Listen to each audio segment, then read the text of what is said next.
Is my mic not muted all this time? That's fine. Even better for you guys.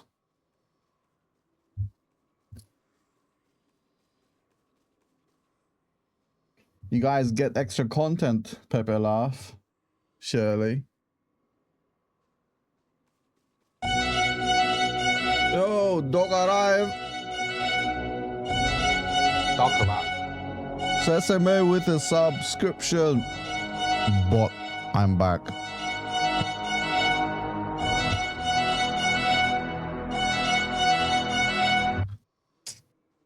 Appreciate it, man. Thanks for the subscription. How you doing? Welcome back. Appreciate it. The MVP, big brother kiss for you. Mwah. Alright, boys and girls, and everything between. I am back. It's me. How you doing? Who's ready for the podcast today? Who's ready for that light party shenanigan? Testing audio. Hello? Okay. Oh man, it's gonna be great. Nothing much, man. Nothing much. I'm about to drink Monster Feisty Mango flavor at like 7:30 in the evening to wake up a bit because I've had a long day. I've had a long freaking day, dude. How you doing? How you doing, my friend? Audio levels are all over the place now, so hopefully we can get some people joining in so I can start fixing the audio levels. Also, we are not on Chaos. We're going for the crazy monster milk combo milk. No, I am not. Thanks for suggesting that. Can't say it's something I've been looking forward to. I must say.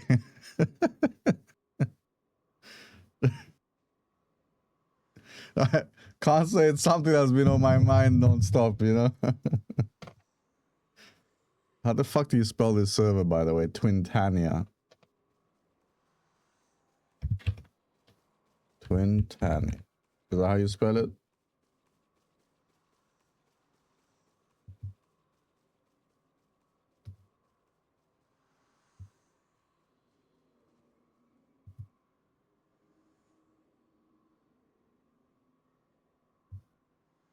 Podcast starts in like 30 minutes. I just need to test some audio levels.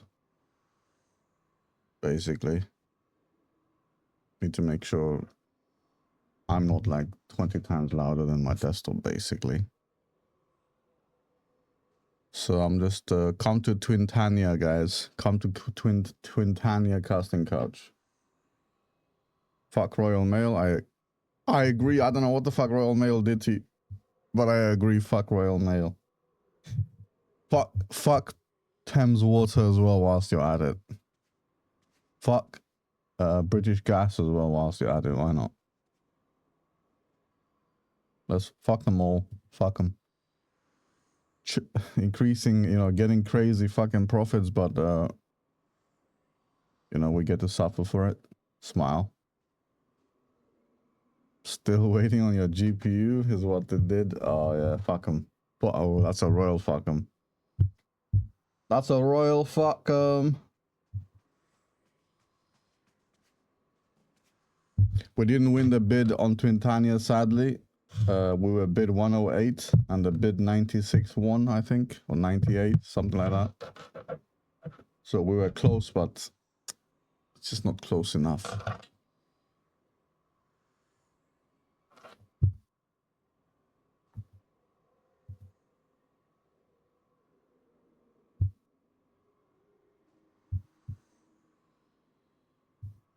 All right, let's see if we can. Who wants to come on the Discord early so I can test my audios? Who wants to help out?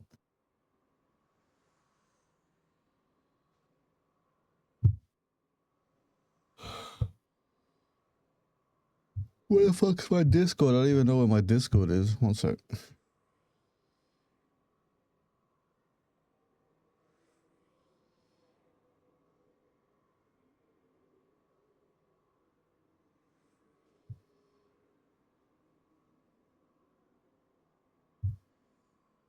All right, let's lower my microphone volume. That should be easier.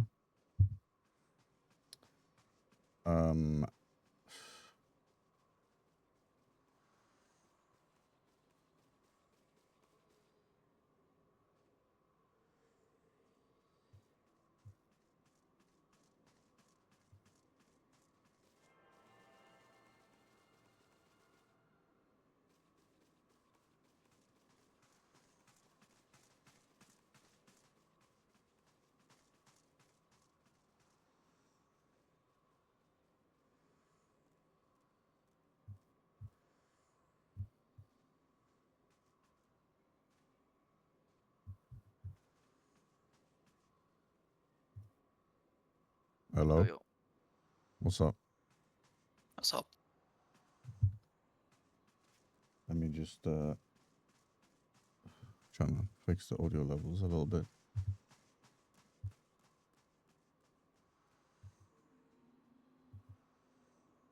Let me know when you need me to talk to test it.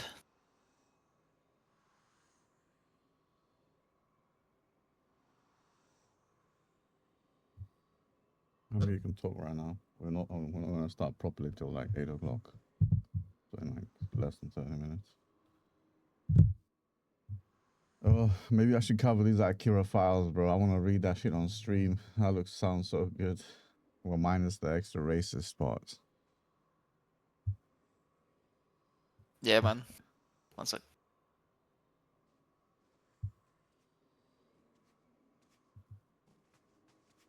Okay. You're like a little bit low on my side, even though you're like at 200% on Discord. Yeah, because I've lowered it because I'm like super loud on my stream. That's why.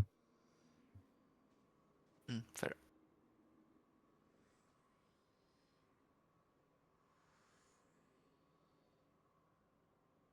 I mean, what I should do is I should like bring in the audio from Discord and send that separately so I can balance that. However, but I think even then I would still need to balance specific people because everyone's got different mic volumes. You're not in a studio where you have a fixed setting, you know?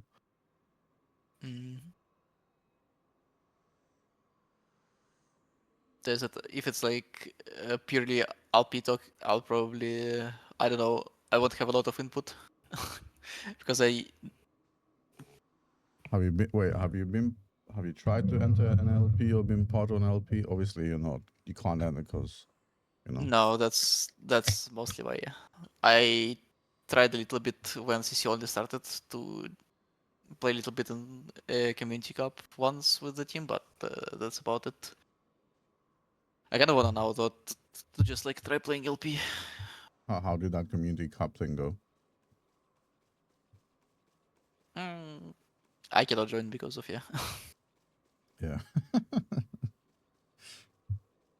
just, And that's like just another issue that I probably should just look for like player hosted tournaments as my only option. yeah, man. You can do what they do in the Olympics. What do they put the Russian athletes as? The separate European Yeah. committee or some shit. Well, the issue is I doubt it will work with SC tournaments. Yeah. I mean, listen, these guys have zero fucking communication. Their own baseline cash cow is dying. So I mean, they consider Australia as part of EU, so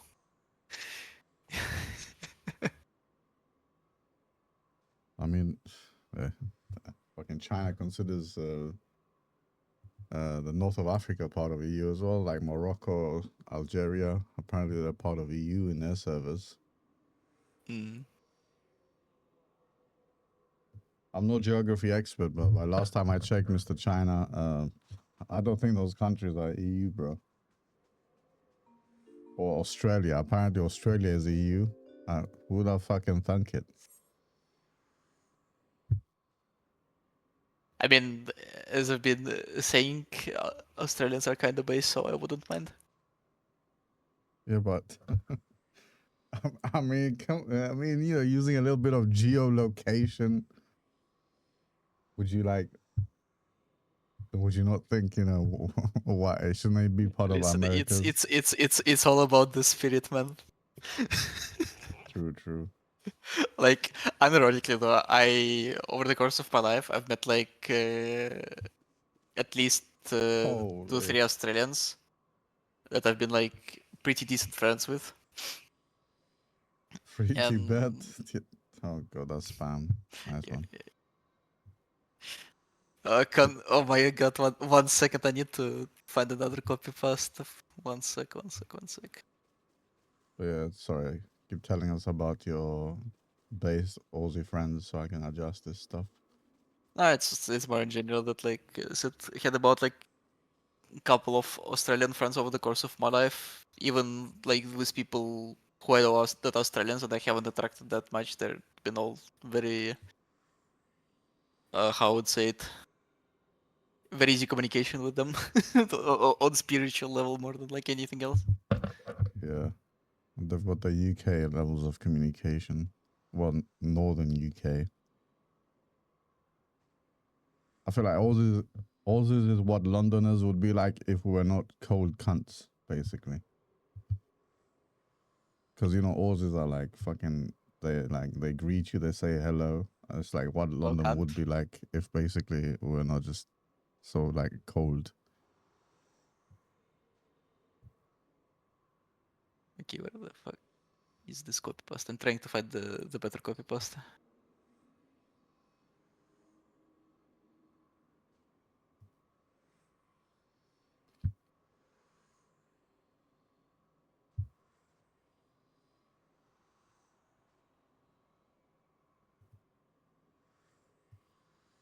I mean, until unless if people don't fucking get on, I'm just gonna we'll just talk about light party in general. Just fucking start winging random fucking topics, I guess. I think Yato is coming on, so he knows a little bit. Yeah, Yato's that was like managed, he's managed not tournaments, but light parties, and he's been part of one, so should be interesting.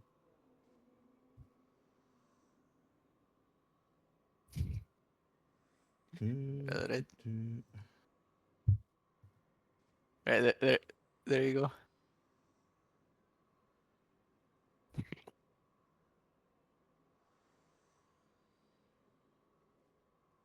Holy fuck. Crystalline conflict, wind trading. Season 12 revival, revival win. inferior white tigress cock needs to be in there, you know. That's too quotable, bro. That's too quotable. I need to we need to go through that document. The situation is crazy. We need to go through that document, bro. That shit is funny. Damn, Yeah, why did I leave? Just be sure to like check the parts on the stream that you cannot show that might get you, because Yeah. Midori was showing it on stream. He got mass reported and got banned for 30 days. But he appealed Don't it. worry, I'm not gonna show anything that will get me Yeah, banned. yeah. I'm not that dumb, I think. Definitely like free engagement content. Americans, bro, they preach about freedom and they yap, and then as soon as you show one breast or nipple or you fucking try to discuss something, they're like, oh hell no, bro. You've crossed that freedom line, bro, brother. In this case, it's mostly like people got pissed. Yeah. So that like, if people get pissed at you, you better not have like some skeletons in your wardrobe, man. I've got plenty of them, bro. I can't wait for people to tell me how I tell my black friends the N word back in 2003. You know, in fact, I'll bring them in my podcast and then call them the N word. Oh damn, man. So Can't believe you're gonna do that. Imagine showing breasts. True. Americans, bro, as soon as you show a woman or some breasts, they lose their mind. That's impeaching in my freedoms, brother. You can't be having that. Hello, Noodles. Welcome. Hello. I heard the word breasts. Yeah. I've summoned you. You are the breast level 100 mob boss. Literally. I'm not making monster milk, okay? I'm not drinking monster milk. Stop fucking saying that. That sounds disgusting. We tried Pilk. I'm not American enough for Pilk. Let's move on now. Brother, when you're drinking the Gunster. The Goonster. What the fuck is the Goonster? Just Google it. The first picture. Okay. I won't spoil it. Just Google it. Yeah, one sec. Let me switch the scene to like. Is Noodles a bit low for you lot? Because she's a little bit low for me. She's at whoa. Yeah, you're also super quiet. I have you turned up to 200 and I can barely hear you. Yeah, that's what I told him. Yeah, one sec, just to make it easier for you lot. Can you hear me now? A little bit better? Yeah, much better. Much better. Okay. Pilk International. Okay. It's like, I'll take you in the general. One second, let me just I'm getting distracted a little bit.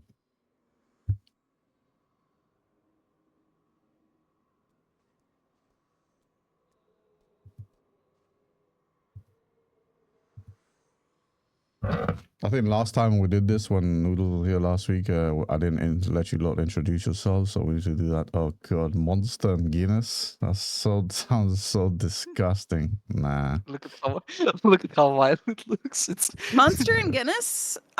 Honestly, that doesn't. Okay. Look at that picture, man. That's a radioactive sewage. From like cider and a Guinness, right? Like it's more about how it looks. I don't think it's about the taste. I don't think it's gonna. I'll be honest, King. I don't think that shit's gonna taste good either. Look at this looks like radioactive muck, bro. It's not about the taste. It's not about the taste. It's not about the look. Would you put this shit in your mouth? Come on, look at it.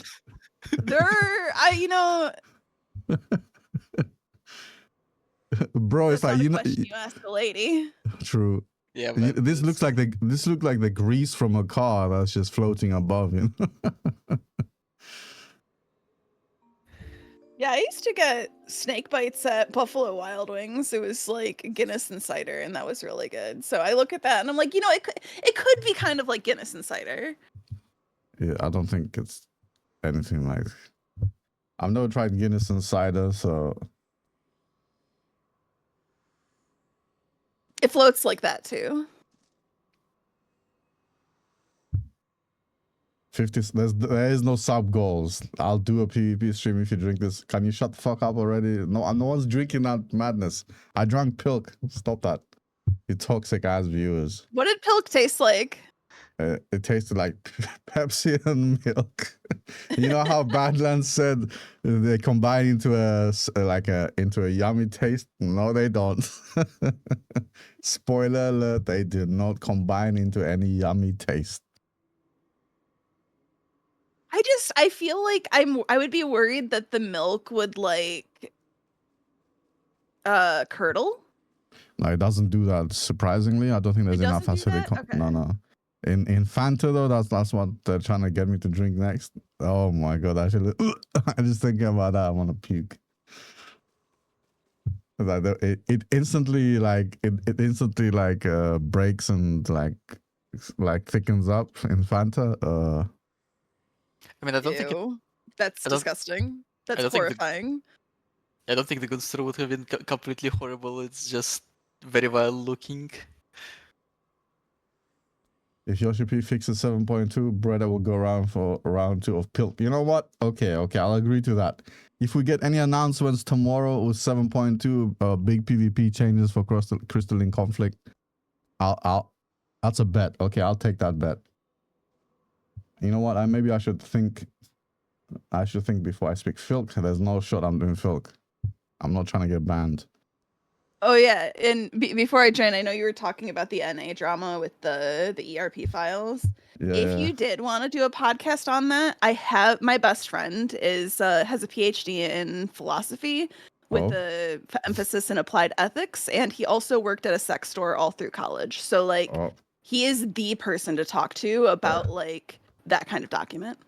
I mean, listen, if no one shows up for a light party, we might just have to check out the Akira Files in full detail. So I don't know if you can let call me see them. if he's available then, because Yeah, I was about. he would love to educate people on kinks. It's so quotable, bro. I have to read some of them out loud on stream. What's he playing? But yeah, I guess Streaming I'm with not his the one to heart. talk about LP, but if there's like literally nobody on the podcast, I'll stay and hang out a bit. Yeah, you're literally more beast DRP yourself, so he can't judge. He can't judge the white tigress, bro. No, I don't do that, man. I don't do that. Do Phil? Professionals. I'm not doing Phil. Professionals have standards. Oh, you got standards here.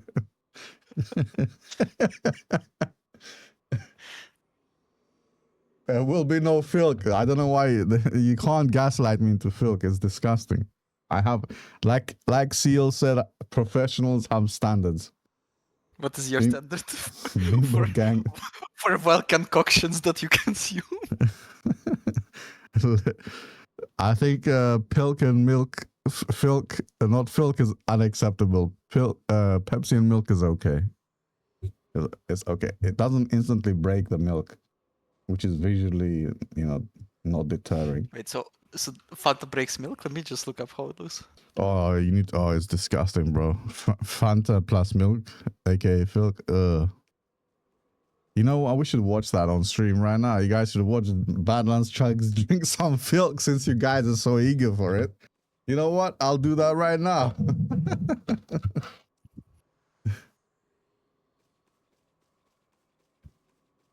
Insane react content. Yeah, right now we're about to react as a podcast to fucking Filk.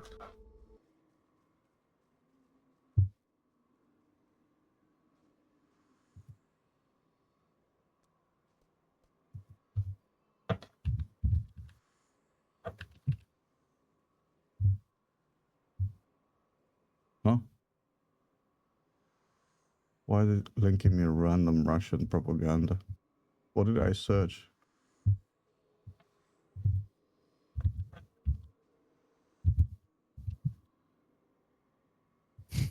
Wait, there is like some Russian cinema.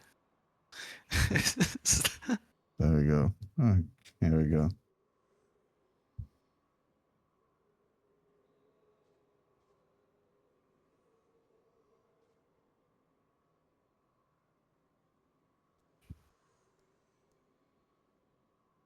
I don't hear the audio from Look the. at Discord. Okay, I will. One sec.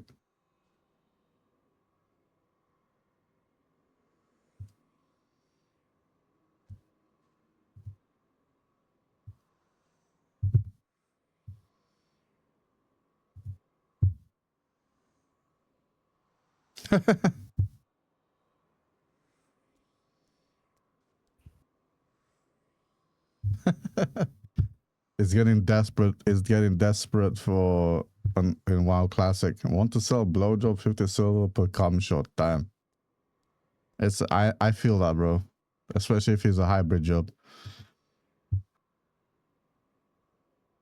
By the way, the audio is not playing from the YouTube.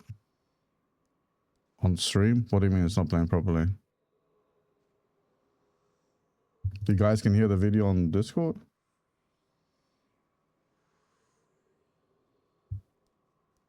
Which audio isn't playing properly? The YouTube. You can't hear the VOD. Wait, really?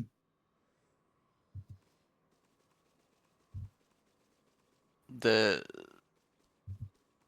it's just not playing. Wait, it says on my OBS that it plays for you, Lord. I'm confused.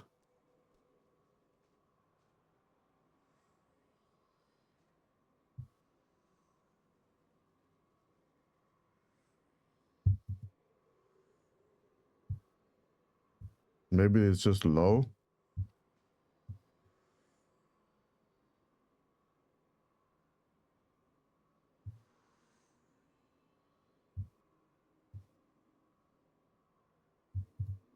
No, it's not. I think what's missing here? Hold on. Oh, the music thing is missing. Okay, yeah. No, you are correct. Mezex, thank you, thank you. Okay, I'm gonna quickly See, be right back before the start.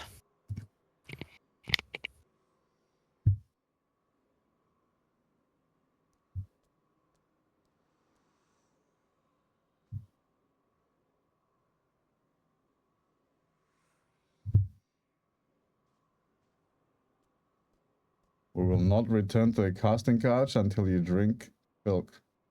Who the fuck said that? I should ban you. I don't need that kind of negativity, lady. Check yourself before you wreck yourself, all right?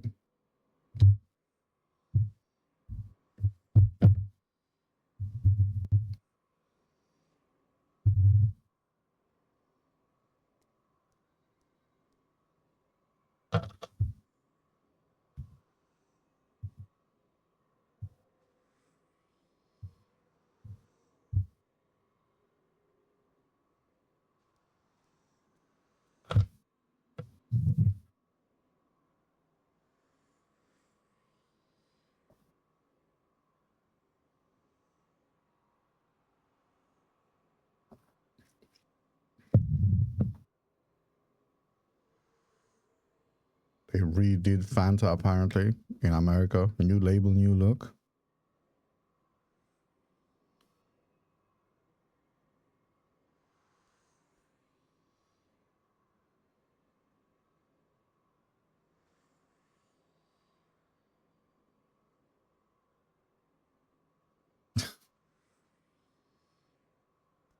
Look at that. It's literally a chemical reaction right instantly.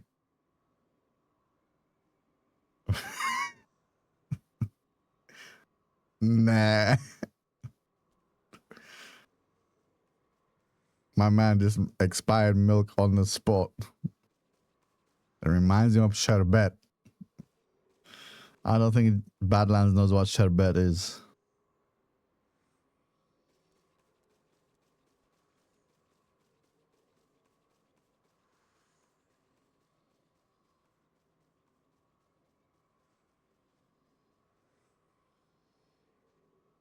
Looks like it's curdling up.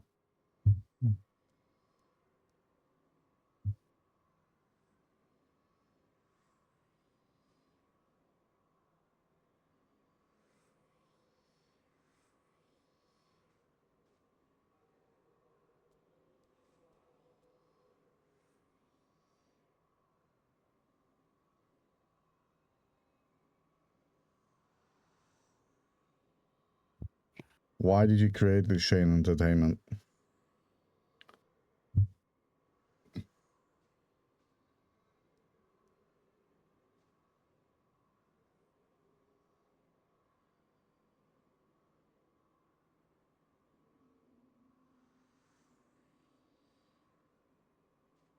Look how thick that is, man. Nah, come on.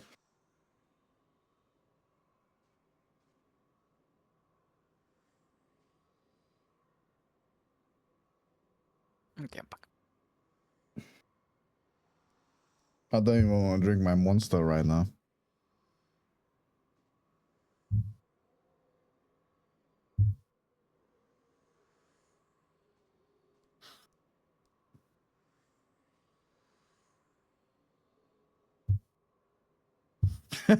Disgusting.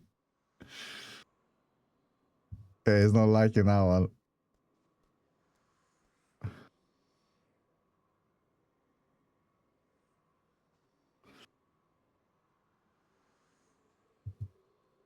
Yep. Alright. Okay, does anyone actually you can't. Let me you can't. Let me disable these things then so there's no distractions.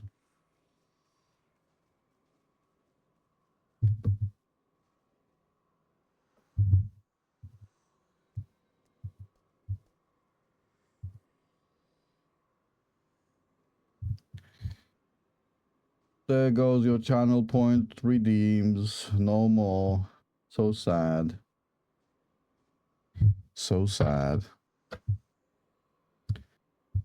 Alright.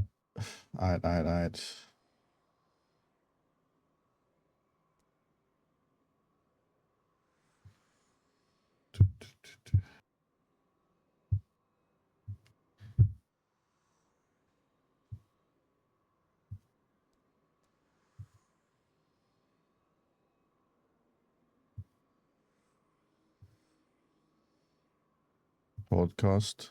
Alright, Jay, you can join in.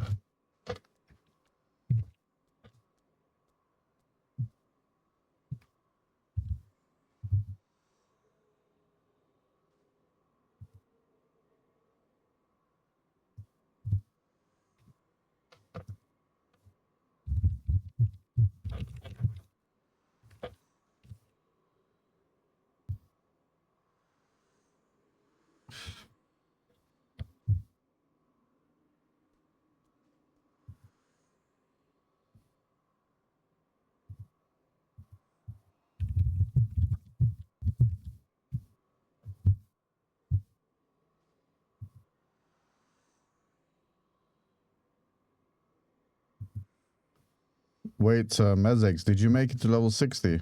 What level were you on our screenshot, or is that not your character?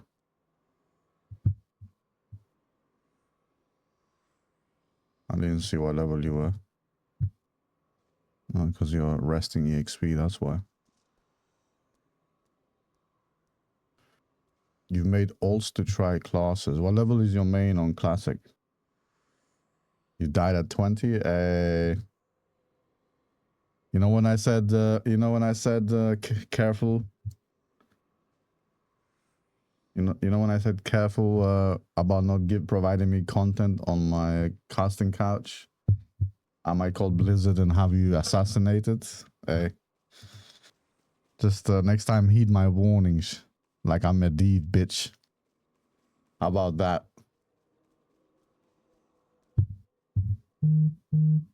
What do you mean? I literally said what? You don't even read. You don't even read, bruv. You don't even read, bruv. You don't even read, bruv.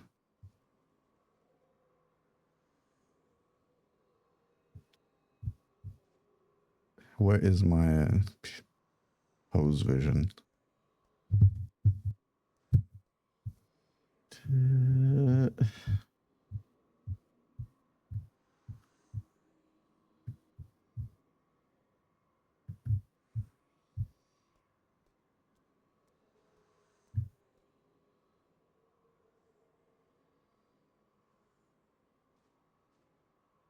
Here we go. Do you see this? Do you see this? Do you see this? Where we at? You're right.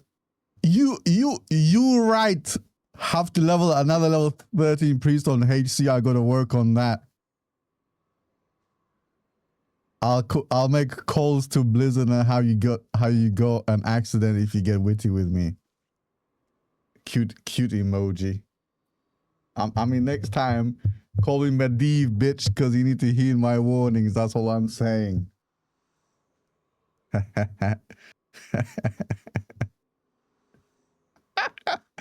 Also, you need to check out the music section. All right, you need to check out this this banger right here. I tagged you and you've not replied yet. Is that your old channel? Stop running from me. That whole channel's music is something.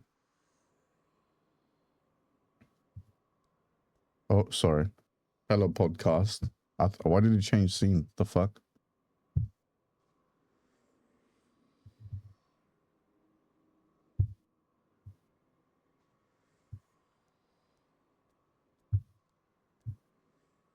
Alright, let's start this show, shall we?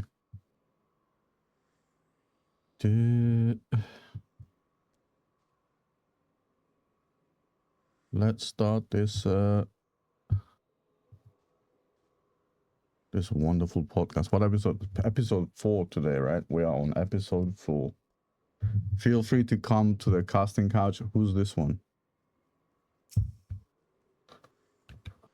You'll never guess. Oh, that's you then.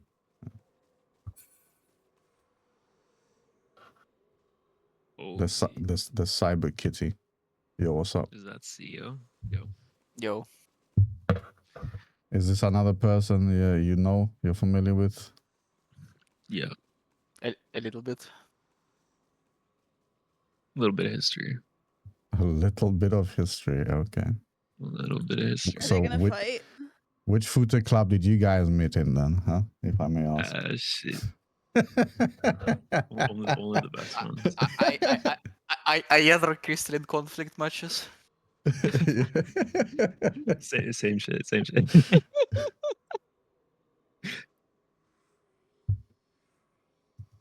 Hold on, I need to pull up this Akira file on the side just so we can.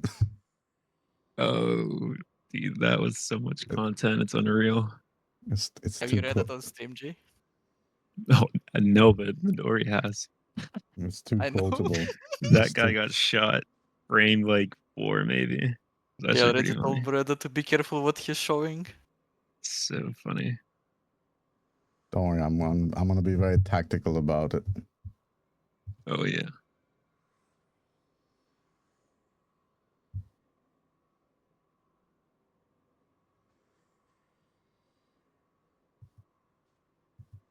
I'm thinking we should just yeah, well, man, let's is everyone here? Are you here, Miss Noodles TV, Mrs. Noodles TV? Yes. Hell yeah. Okay, perfect. I don't think I'm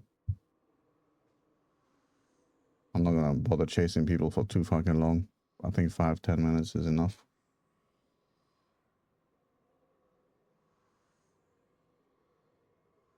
What's a good notice? Like 24 hours or like 48 hours for like podcasts? What do you lot think?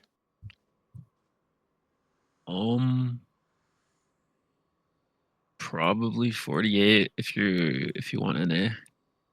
Because when we got it, it was like maybe give or take. Yeah, it's like a time difference for you because you're West Coast, yeah, innit? a little Or bit. you're close to that. Yeah. It's also earlier for NA, so like if somebody has a day job or like Yeah. works on today on day job, like I've Yeah, come in to ask there's an important the question. appetite. What's up, Con? What's the important question? Can Jay send me a few names of people involved in the gang warfare so that when I make this video about the Akira file in like the next 20 minutes, you know, I got all the names and context for the gang war first. Oh, you don't have the you don't have the list. Did they get rid of it? No, like, so like, I know basically the TLDR from the European side of that the Akira file is part of the starting point of the gang warfare, and it progressed from the gang warfare. But I need more info about like the names of the gangs, or specifically the group of people who are in what gangs, so that I can talk about that before we get into the video.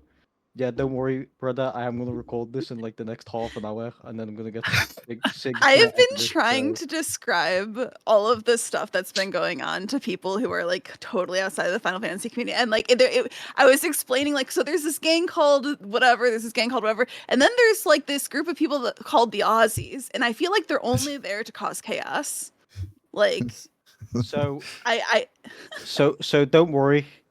I will make a video, and you can just refer to that YouTube video when it gets made. There Okay, you go. perfect. That's content for me right there. I'm bringing solutions to everyone. But we need trials fast.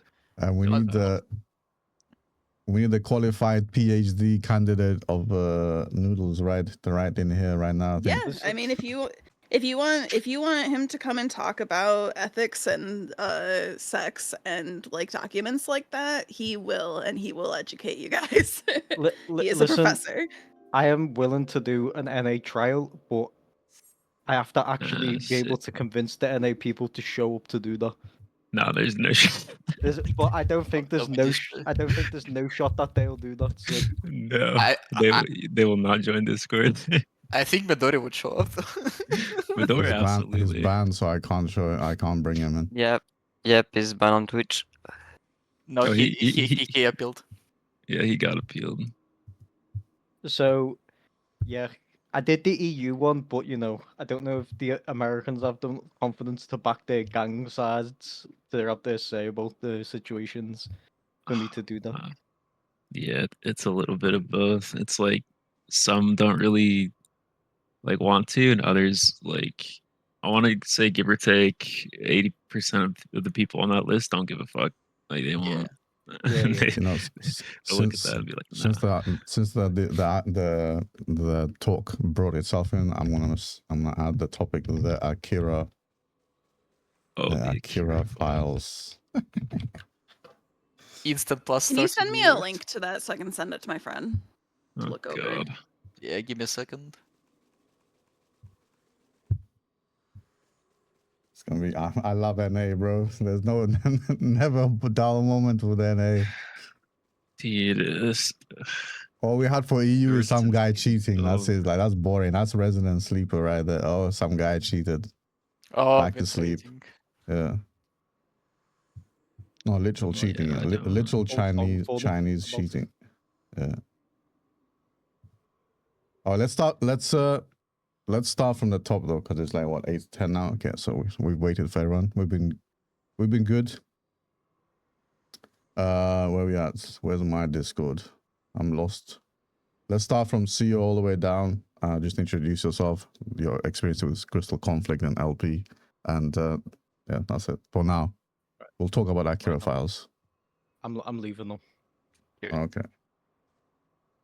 Yeah, I have insane LP experience of practicing a little bit for a community tournament in season 1, and that's it. Aside from it, I played LP for a grand total of like 3 seasons, making it to top 300, but I never bothered like actually grinding for stuff, and I'm just like more of mid-core player, so to say. Okay. Jay, hit me with that knowledge, with that introduction. I mean, yeah. I played LP since pretty much season 1. I think I got like second place first tournament, and then second place first major tournament for Wolves League. in NA, and I've been playing tournaments ever since, like pretty much almost every single NA major, and I have pretty much been coaching as well. So I do a lot of LP and have a lot of experience. Hopefully. Okay, that's good. That's good. We can ask a few questions about that for anyone that's new that wants to join, or like the insides and outs of that. Yeah. Noodles, the queen of NA PvP.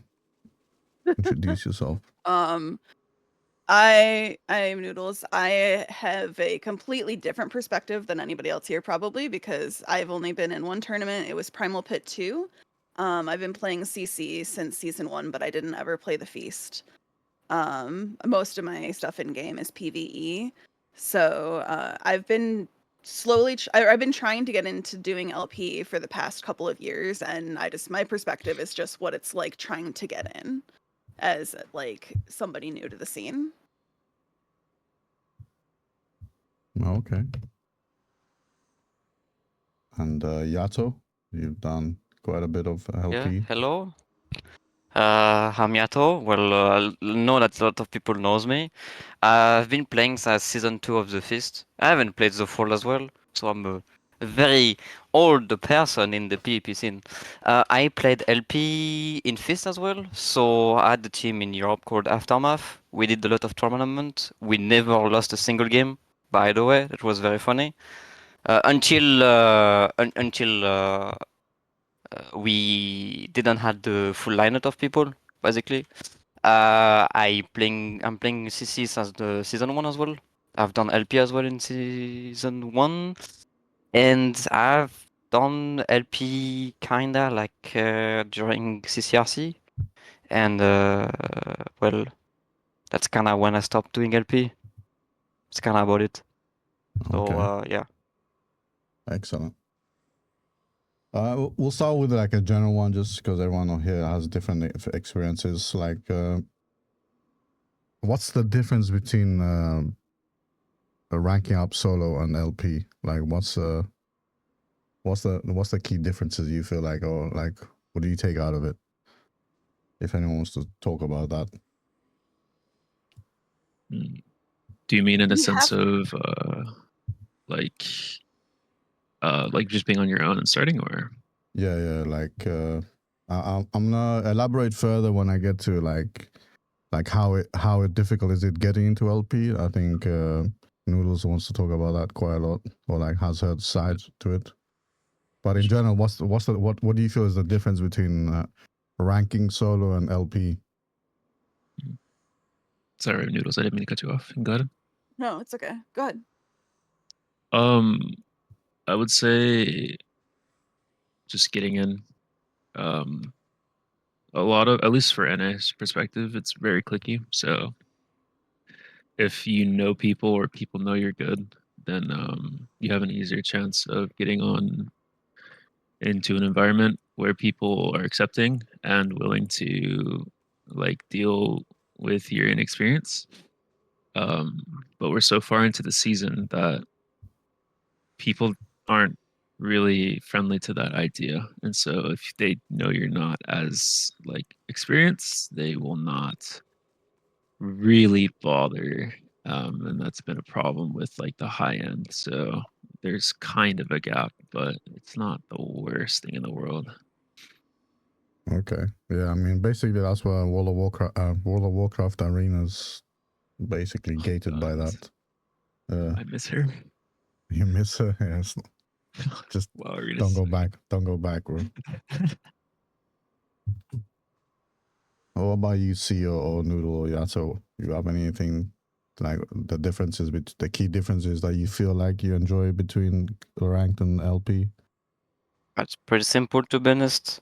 Like you don't have to play with low temperature IQ players in ranked solo queue, and you can actually enjoy playing versus like sweaty triad in LP, and then you can have actually good games, and that's when PvP is actually really good, because you can also play with friends, and that's super cool. Yeah. So it's like you can even play custom, and that's just better as well. Okay. I think it's more it's more fun for me because I just like working in a team. I do a lot of raiding and I do call outs and raiding, and it took a long time for me to actually be able to communicate what I wanted to do and like then do it and not just like blindly walk forward, because when you're playing solo, you're just using your eyes and like maybe your ears if you're listening for pings, but like when you're in calls with people, like you have to be able to you have to be able to communicate, and like that's the biggest difference for me, and like why it's so much more enjoyable is just being able to pull off good plays. Like in solo queue it's fine, but like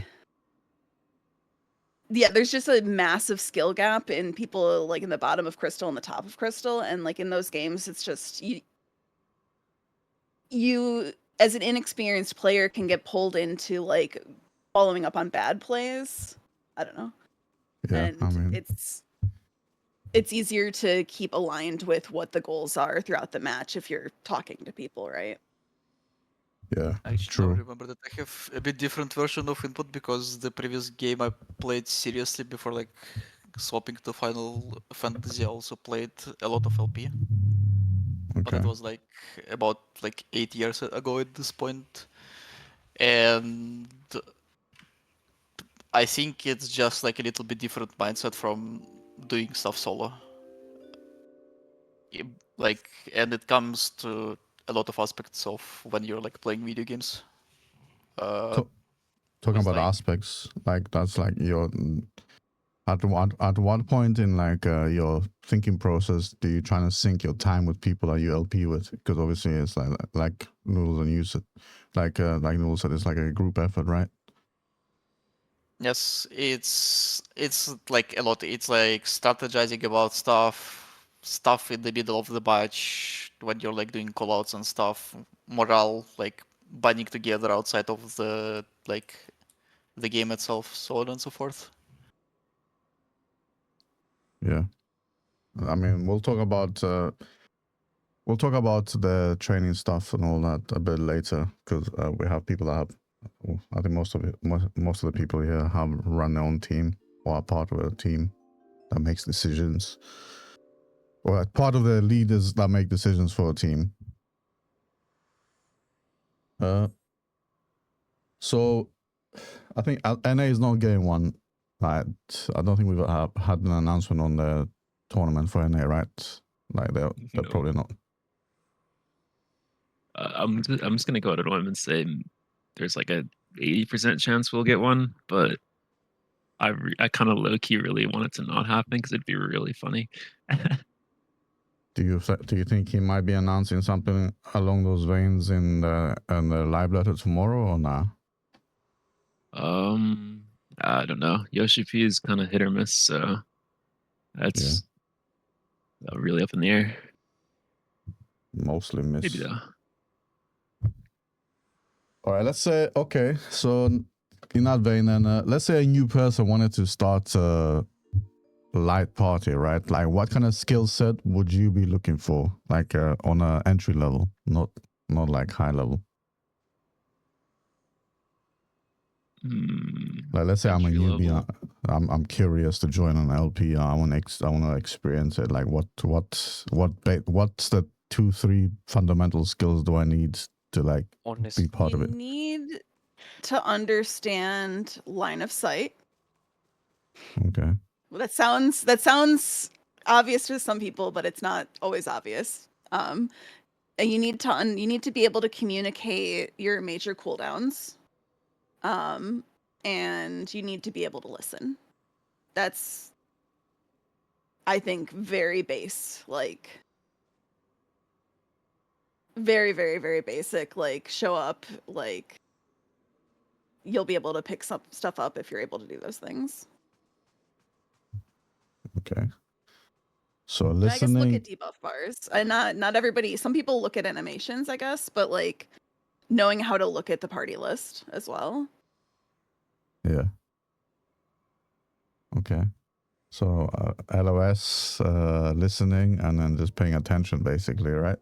That's the fundamentals you'd go for. I mean, also pretty much like even if you didn't put like a single fit in PvP, just like try to just play PvP in general. Pick a job, and then just stick with it. Even in solo queue, and then after you're like, okay, I want to try LP. Then you just try to do the same with the same job that you just played, and then that's kind of about it. Like if you want to play LP, just try to contact people that does LP as well, and then they will tell you like redirect you to like people that does like LP, quote unquote tournament, customs and shit like that, I guess. I mean, not in Okay. Europe because in Europe it's literally dead, but in NA I'm pretty sure there's people that will redirect you there.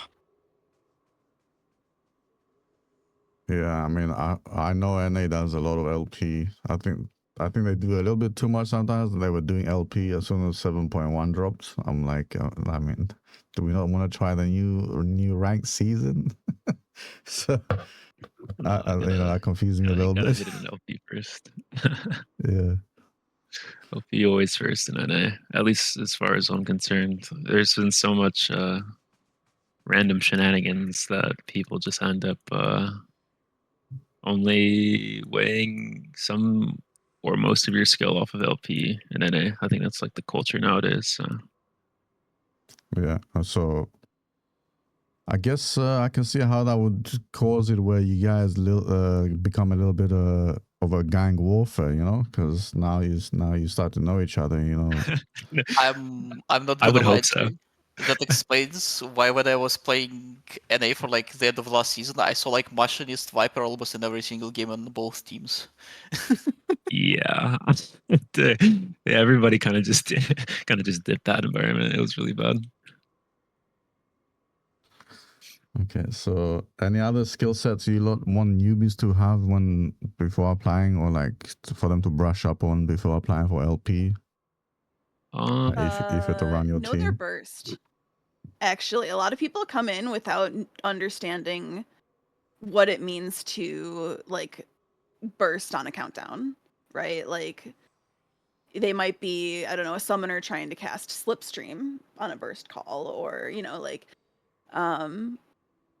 so understanding what all your buttons do, and the number of people like white mages I see who don't know what Aquaveil does is impressive. What does Aquaveil do? Would you enlighten us? It can cleanse, but only if you use it after the CC. So same as Meisui. Yes, the same as Misu, yes. Okay. It's not Peon. Yeah, they should make it Peon. Meisui as well. Smile. Jesus. No, I think yeah, having a general understanding. I mean, they pretty much hit like a majority of the points, but I think the best advice I can give to somebody who's entry level is just, and this is speaking from experience, is just to contact people. Yeah. Always contact people. Like even if they're better than you, worse than you, it does not matter. You just need to get inside of the scene and then get experience, right? Yeah. Experience is key. You need to just get in there, talk to team, talk to people who are not on your team, talk to people who you play against, talk to people, even if it's just like a custom setup and it's not even teams, just talk to people, get used to using your voice in LP, and then people will notice like every time. I think that's the most important part.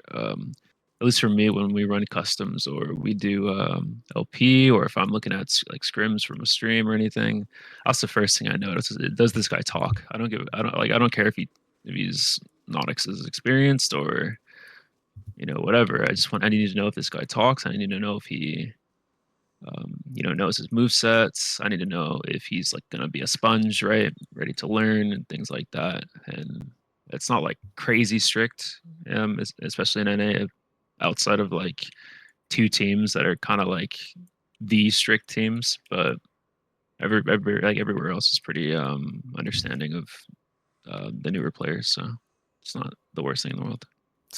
In general, also like from my previous experiences, just be communicative in general, and like try to like learn and observe initially, and don't be an asshole about stuff. Because Oh I god, I had some people who were like decent players, but man, they were insufferable to be on the team with. North America. Yeah, boss. Taking that from Jay. Speak. But can you do that in game at like the Wolves' Den? Like, let's say the gathering point where all the PvPers randomly decide to gather for that month. Are you able to like communicate your interest for LP through Wolves' Den, or do you have to do the whole Discord shenanigan? Discord, It's like 100%. 95% Discord. I mean, I've had instances where somebody has messaged me like in game, maybe like twice over the course of 2 years of playing this game, right? And Yeah, they're like, "Oh, yeah, I saw your tournament. Like, where do I go?" I'm just like, "Oh, here's the Discord," and then they'll figure it out from there. Or they want to like know more about OP and like, "Oh, do you have a bot?" I'm like, "All right, well, here's my Discord, right?" And you yeah. just go from there. So these guys are like these lot are already committed to like wanting to play LP, and they're not just curious and like let's say they're hearing about it in Wolves, then they're like, "Hey Jay, what's this LP stuff about?" That's never happened organically for you that much, basically.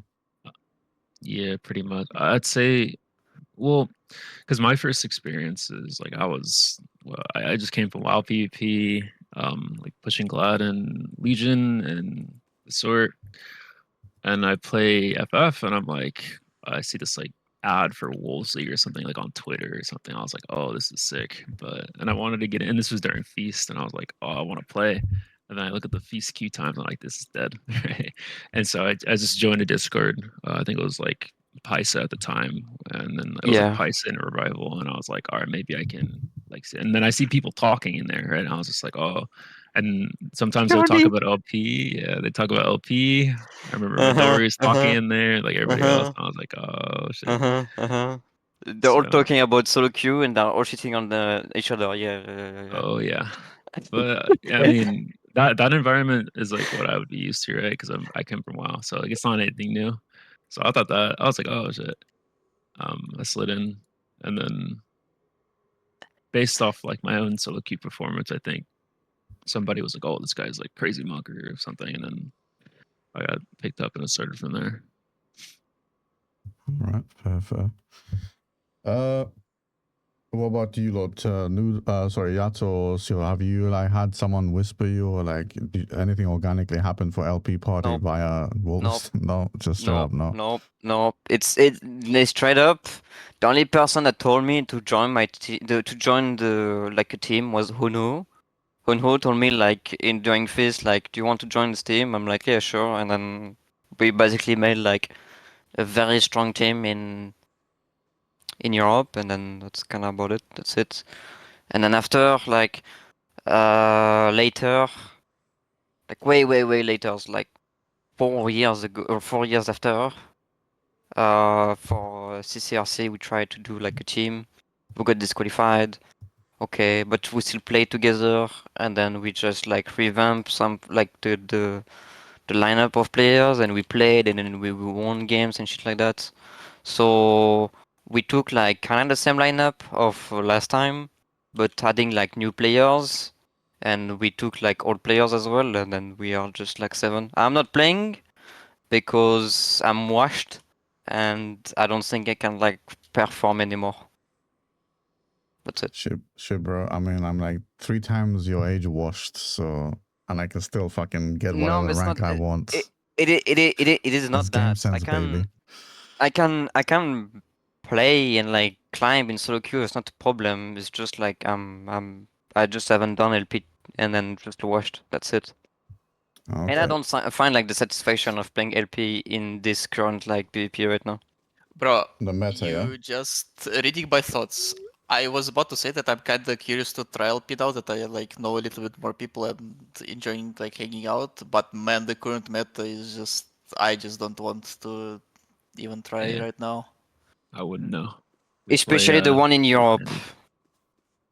Well, if you wanna know, Jay, the meta in Europe, even though it's not out yet, but it's gonna be out like this weekend, cause this weekend we are doing like scrims. That's like it's like the two best team in Europe that's scrimming together, and people are gonna base all their comp towards that. And so basically, you already know there is a scholar, you already know there is a paladin, you already know there is like either white mage or astral, and then it's gonna be like three Samurai. melee. Yeah. Families. No, well, So it's the same thing here. yeah, so it's I don't like this at all. Like first playing against a scholar is literally obnoxious. So yeah, Yeah, I mean, if you're not picking it Scholar, we'll talk about like job stuff later on, but if you're not picking Scholar for LP, you're basically throwing, if anyone doesn't know. Yeah. I am scholar pilled. I hard swapped to scholar from Bard for Primal Pit. And it's nasty. It's such a nasty job, man. It's insane. it does everything. It does everything. Everything that you want when you want it all the time. Like it fills all your holes. Yeah, wink. Okay. Okay, Noodles, It's relax. one This way is to put it. this is not joystick, lady. Wait for the Akira Files section. Bloody hell.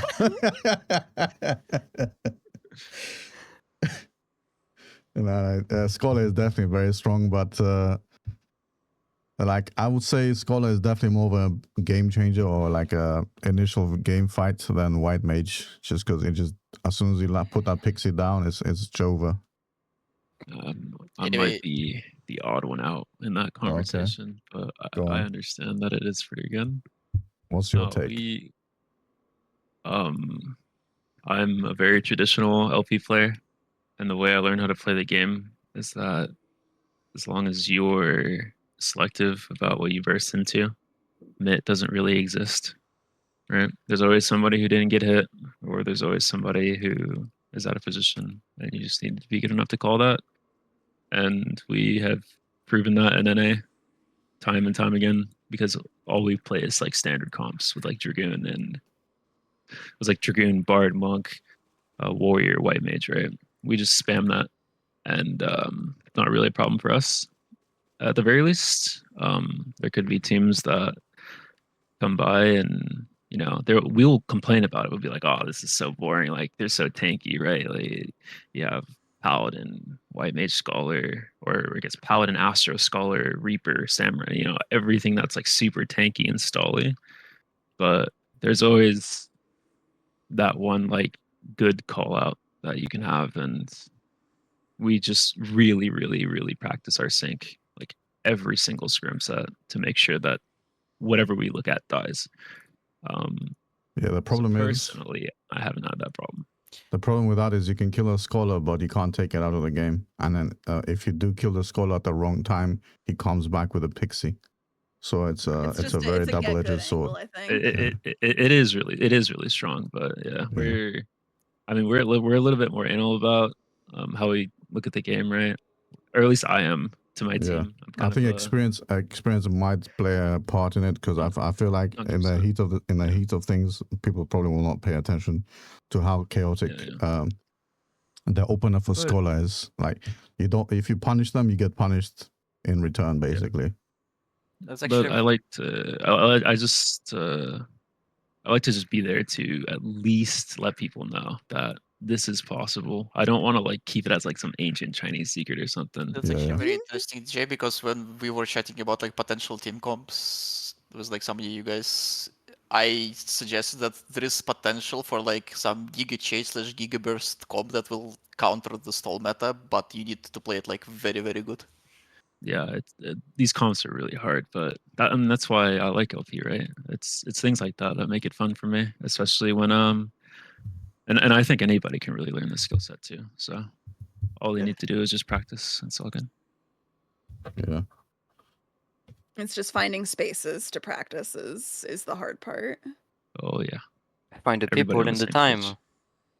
That was like my issue. After Primal Pit 2, I was like, I really want to do more of this, but I'm painfully shy. I will never reach out to anybody about anything. I'm a very scared person. So it's been really hard for me to get into LP because I really, really, really wanted to practice, but there was nowhere to practice for like 8 months, you know? So when this Primal Pit came around, like I've been going to every custom I can possibly find, and like I suddenly I can communicate the way that I've always wanted to, and like it's just I really like I wish there were more things like what Tamari runs. Like there needs to be nightly like organized scrims if we actually want to get more people the practice they need to make the scene better.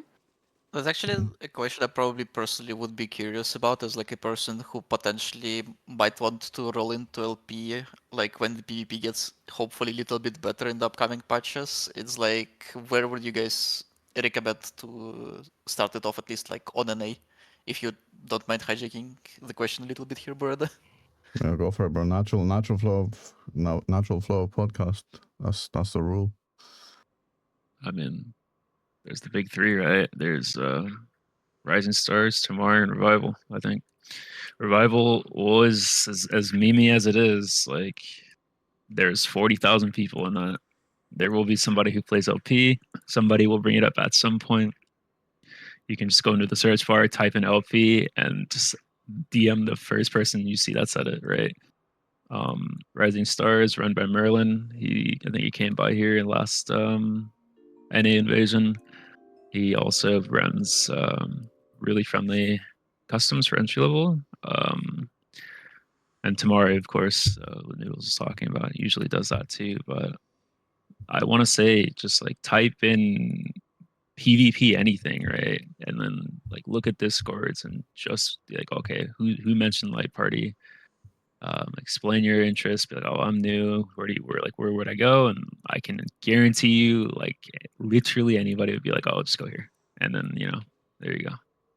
And I just want to add to Noodle's point from before is that it's like, if you enjoy PvP, if you think that's something you want to dedicate more time into, like more organized play than just like doing like solo queue stuff, but you think you're shy, just throw that out of the hat and just go and talk to people and try to get into scene. That's literally it.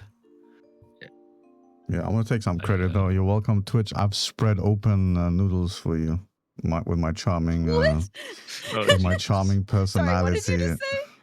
I've made you. Files, man. Yeah, man. I've made it more social, with my way of shouting her out all the time. Oh my god. I'll wait for that Akira Files. By the way, Broida, Yes. the stream doesn't show up on your Discord. Why is my stream not showing up on my Discord? Oh, you might have streamer mode turned off. Yep. It says it's showing off on my one. It's showing on my one. It says I'm on streamer mode. That's strange. It doesn't show on me that in our DMs that you're on stream. On my end, if I show you. That's fine. It's fine. Don't try about it. Yeah. Okay. Before we move on to the more specific LP stuff, what's your experience like getting into LP? Your personal experience.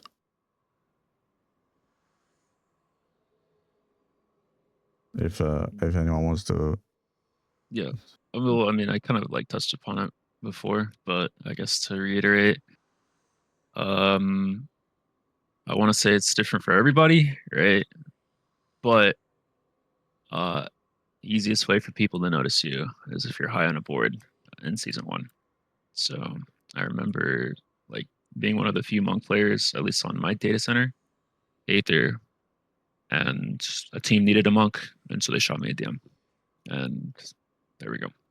It goes like rank 5 at the time in season 1. So you got headhunted basically. Yeah. Okay. Oh, good days. I remember the DM too. I miss her. Season 1.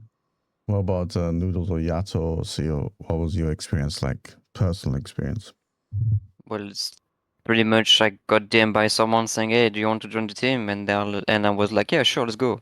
And then yeah, it's kind of about Okay. it. But I was like already like an established like player in the community, so Were you headhunted or that was just a friends? no, it was literally like Hunhu, like we just didn't know like much each other. We were just like playing in solo queue and like speaking on Discord. That's kind of about it. But like Okay. he wanted me, and then at the same time that he wanted me, like two other like team wanted me as well. So yeah. And then for CC, literally, like when someone needed me, they were just like shouting me like DM saying like, "Hey, do you want to do a tournament?" I'm like, "Yeah, sure, why not?" Yeah. Okay. All right, Noodles. What's your take on all that? What was your experience like getting My involved? very first experience was John used to host streamed customs that were extremely casual, and that I used to do those weekly when those were run. And then from there I started going to 24/7s in Rising Stars, and I've joined a couple of like starter teams that didn't really go anywhere, and then I've done Primal Pit. So yeah, the One first second, I've got someone on was my. just customs that I was invited to.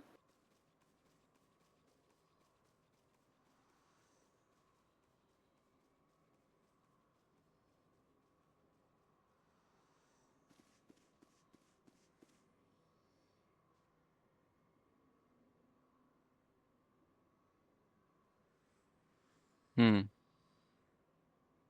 Does he know he's muted? I guess I think he's trying not. to fix.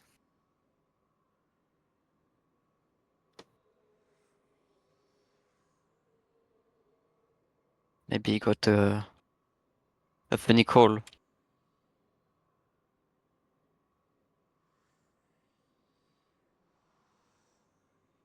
But yeah, in general in CC, like for LP, literally just like I guess most of the time just more like random, like you just play and then someone's like, "Hey, do you want to play in my team?" And that's it.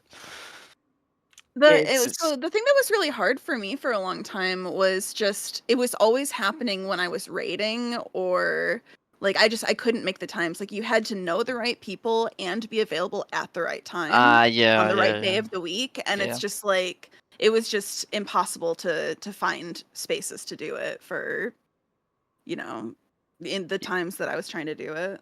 Yeah, it's either like a PvE player or a PvP player. You can't do both. It's impossible. I mean, right now I'm doing PvE? Monday, Tuesday, and Wednesday. I'm doing Tamari customs from 7 to 9, and then I'm raiding 9 to 11, and I'm back. then Welcome back. What are you I'm even filling raiding right in. now? Hmm? What are you raiding right now? We are getting a top clear for 1 right now. Okay. We did our first night last night, and we got back to Sigma in a lockout. So I think we'll finish that, and then I think we might do DSR. We're just going back through the ultimates so that we have them all worked up Fair enough. together. But yeah, but back to the LP experience, right? Yeah. So in the previous game I mentioned, so how I got into LP, I literally just was playing the game, then I accidentally looked it up on Twitch. I saw that there is like some sort of tournament going on. I just literally DM'd the mod. It's like, hey, how do I join this team that is playing? And then I was on the team in like 2 weeks after. Okay. Nice. So basically, Yes. it requires a little bit of your effort, like a bit of socializing. Yeah, that's why I said just like don't be afraid if you feel that's something you want to do. Yeah, that's good. I mean, I do feel like NA has a lot of streamers that are just friendly, approachable. I would say much more than EU. As for my LP experience in this game, it was absolutely amazing. The team that I practiced, let me just list you who we had on it. It was like 5 people. It was me, Soiki, Avelix, Irina, and I think SJ. That is a super team. It was the fucking experience, man, I'm telling you. That's a super team. I mean, I don't know. Those names don't mean You much don't to know me, names, but but if you know, you know. But yeah, it was yeah, it if you was know, just you like know. friends gathering up to just like try to practice for the tournament for like very first CC thingy, and it was a very fun time. Okay, perfect. All right, so on to the next section. Like, imagine you guys are running your own team right now, right? So you've got your 5 players. How would you go about setting up a schedule and training? What's the key points you want to achieve in the first 2 weeks of, let's say, a screen? For brand new players or for No, experienced players? You as a team leader, or you that you've set up the scrim team right now, as a team, basically, as a unit.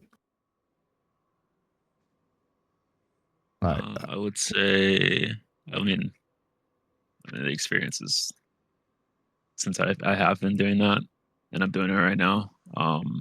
At least as of late recent tournaments, we figure out what tournament we're playing for, what we're practicing for. But we set for like a when to meet usually, or people give us their schedule, and then we stick to that schedule like it's the holy grail. Like if you say you're available here at this time, then we're gonna assume that you're gonna be there, and then you're gonna show up, right? At least for some form of practice. Then we DM every team that exists. Hey, you want to scrim at this time? Usually we get a hit because there's like some team that wants to scrim, or we reach out. But I guess the expectations and trying to get people on the same page is your best bet. At least for me, you're expected to practice. You're expected to have the same mindset. You're expected to show up. And if you do those 3 simple things, then you are chilling, and we will get practice. Win or lose, we will look at stuff. We'll set up time for VOD review and things like that. But I mean, we do have players on our team that PvE as well, that do ultimate. I think for DSI, we also had players in the world first race, right? So it wasn't like the hardest thing in the world, but those guys are also degens. So they'll be up super late, and we'll take scrims like going into the PM hours and like 9, 10, 11, 12 and things like that. But I want to say that your best bet is finding people in that same mindset. Like if you have somebody who's busy and values their time a little bit better, then maybe they won't line up with you. And if you're the odd one out, then it might be like not the team for you, and that's not a bad thing. But making sure to find that, like, you find your own niche within your team, especially even if you're a team leader or not. Like you need everybody on the same page. You can't just have that one guy just sitting out, or else something's going to go wrong, because it actually it is a team game at the end of the day. So it's a little bit important. Okay. So cohesion for the first 2 weeks, yeah. Make sure everyone's aligned. Cool. What about any of you lots? You got any other approaches you wanna add to the way you start off your team for the first 2 weeks after you set it up? Any mean, like experience? The issue is it's like a very wide question. Everything ultimately comes down to basically the expectations that the team has for a certain goal that they want to pursue. Okay. Usually it's like, as Jay said, it's pretty much it was like the same in the previous game as well for me. It's like you kind of just have your team, when everybody is available, and you just message teams that exist and see if they're available, and if everything lines up, that's when you like do the scrims. So basically, when you set up your team, you bring out to the table your goals, right? Your aspirations, like, hey guys, this team is gonna be for this goal. Who's in, kind of thing, right? Is that Yeah, it's So not. it also helps that if something doesn't eventually plays out, that at least everybody was on the same page, that yeah, we weren't planning to like take first place in this tournament or something like that. okay? Just to build off that, like it is, I cannot stress enough how important it is to map out your goals. If you want the team to be serious and improvement to be serious, you need to say so. Because if there's like 3 people who are like, oh, I want to win this tournament, and 2 people who are like, oh no, I'm just playing for fun, it's not going to be fun, and people will clash. Like it is so important to get that squared away Because off the team will literally implode mid-tournament after the first loss. every time, every time. Yeah, like I don't have a lot to say about LP teams, but like I've done a lot of hardcore raiding, and my static after our Fruit Prog, we sat down and we had like an hour and a half long discussion about our goals, how we want to keep going forward, like what we liked and didn't like about our prog, and like we wrote it all down. It's in a document, like so we can reference it when we start our next prog. Like you have to be on the same page with people that you're spending that much time with. And you have to make sure that like the communication is open. Like I've been in situations where people just won't talk to each other, and like I've been one of those people that wouldn't talk to somebody else that I'm raiding with, like it's just like Yeah. you have to be on the same page. You have to prioritize like goals aligned, Goals and or else set goals. you're just wasting time. You're wasting each other's time, and being like, it's something I always tell people when they're trying to get into raiding. Like they join a mid-core static and they're like, I'm not happy here. They go to a next static and they pick up a new, like one person, and over time you figure out what you want in a static and find the right people, and like you just have to do that in PvP too. I found out. Yeah. Okay. What about you, Yato? What's the first thing you're going to iron out for your team in the first 2 weeks? Or what do you want to be resolved? Or like apart from the goals and all that? Well, to be honest, when you start a team, you need to figure out the comp. Comp, yeah? And you need to figure out like who is available, like in general, like schedule. And you need also to find like the lineup who is gonna be like your core like players, because you can't train 7 people if you are Fel 7. You have to train like the 5 big people. Actually, more like 4, more than 5. But like 5 is really cool because you can like have like the 5 people, so you can swap like one of the core player into like a sub if this person is not here, so you can always have like 4 players that are like super strong in your team. Okay. And it's kinda about it, like comp, core players, schedule, and then yeah, enjoy, I guess. But like, how fixed are you on that initial comp? Or like, do you always go for a fixed comp, or do you maybe think maybe we can flex 1 or 2 jobs here and Well, there? Or like, But at the start, to be honest, you should start doing like LP. You should like everyone should play their like main job, yeah, so you can see like who is good, like on their job. So like this guy is very strong on monk, so we're gonna keep this guy on monk. Maybe this guy needs like to go on something else, and so you swap like this person. I don't know. Like it's just like trying to find a balance. Why did I voice crack? But yeah. it's because you're a little bitch. That's why. But I dive. One good thing in that regard is usually people who are like want to try playing LP, they're not playing like some troll off meta jobs. So usually you'll be able to like at least have people on some decent ones, as well as like picking up most of the new jobs is not that hard. I mean, picking up a job is not hard, but like performing to an LP standard or to an LPU team that can win is definitely hard, because that's a lot of competition, That's a lot of big. can correct me on that, but at least in my opinion, LP is not about how like you're just clicking button on your job. It's more about like the mindset for like bursts, for positioning, for like regroupings, for pushing or not pushing crystals, so on and so forth.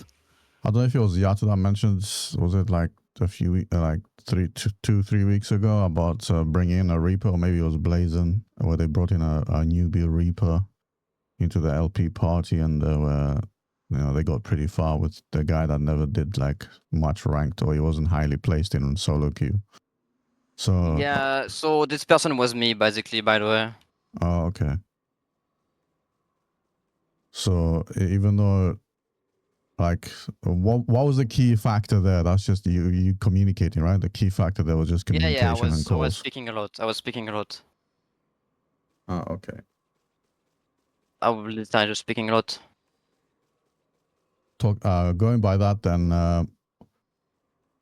what training schedule would you set up for a team, or like how would you go about scrimming? Or like, what's the key goals you focus on per scrim, or is it like? Like I said, it's literally like core players. Like if you can find core players, like super good. Yeah, but if you have those 4 core players and you have a discussion, right? What skills or what weaknesses would you focus on? Like, would you have that talk with your team? I Or mean, like, or the would you weakness just most go of the by time is feeling it? like communication. Yeah. Most of the time it's communication. Okay. So just communicate, basically. That's the biggest thing for you. Yep. Okay. What about you, Noodles JOC? What kind of training schedule will you set up for your team if you were to like create one? 5 hours every day. Like, what's the actually? Yeah, that's a good Yeah. question. That's a good point. What's the minimum time you think is investing in LP per day, or like per week, or? But let's keep it per day so we stay with small numbers.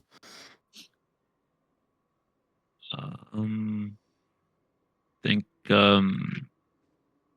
we usually there's 2 ways to go about it, right?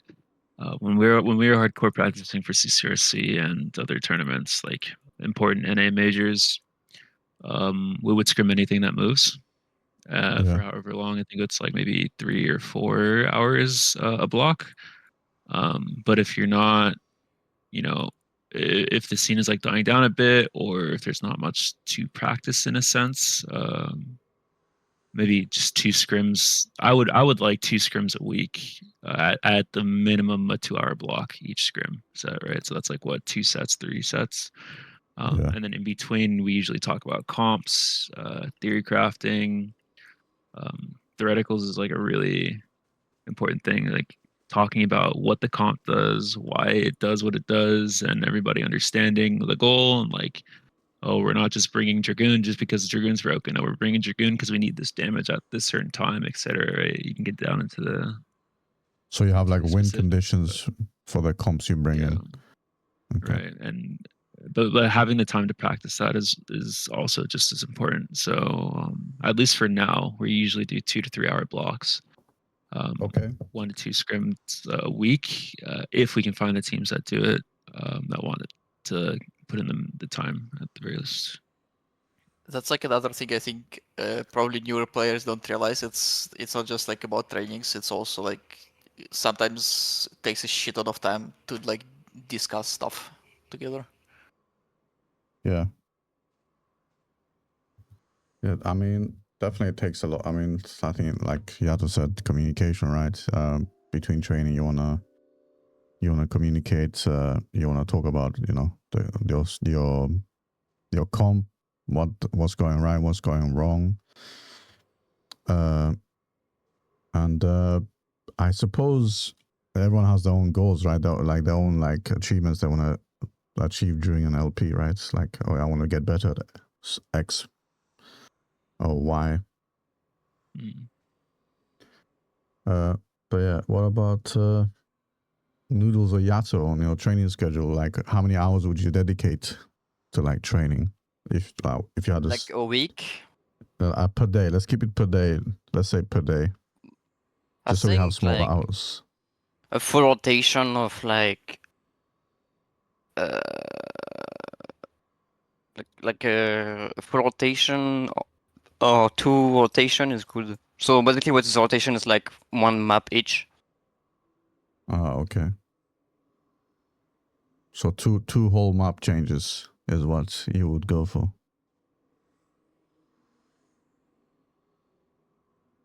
Wait, about you? What do you mean? You said 2 rotations, so you would train for 2 whole maps. So like roughly what, nearly 2 hours. No, it's like 2 rotations. Like you do like all the map once.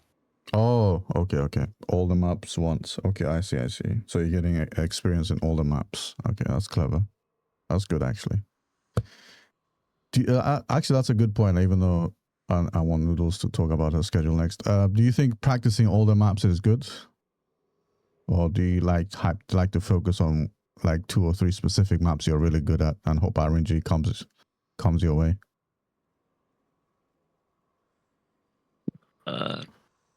I would hope that you practice every single map, regardless of how much you don't like it. I think not only does practicing each map help, like you have to go pretty in depth on each map. I would say the one thing Square does decently is no map. Like obviously each map there's better jobs and comps, you can run for each map, but realistically you can play any comp on each map. It's just a little bit of changes here and there in positioning and things like that. So I'd say that's they did a good job on that. As much as I hate each map and I want to play Polystra for 6 hours, but overall I think it's really, really important to play a lot of each map and understand those maps like really well, or else you will get binned in tournament.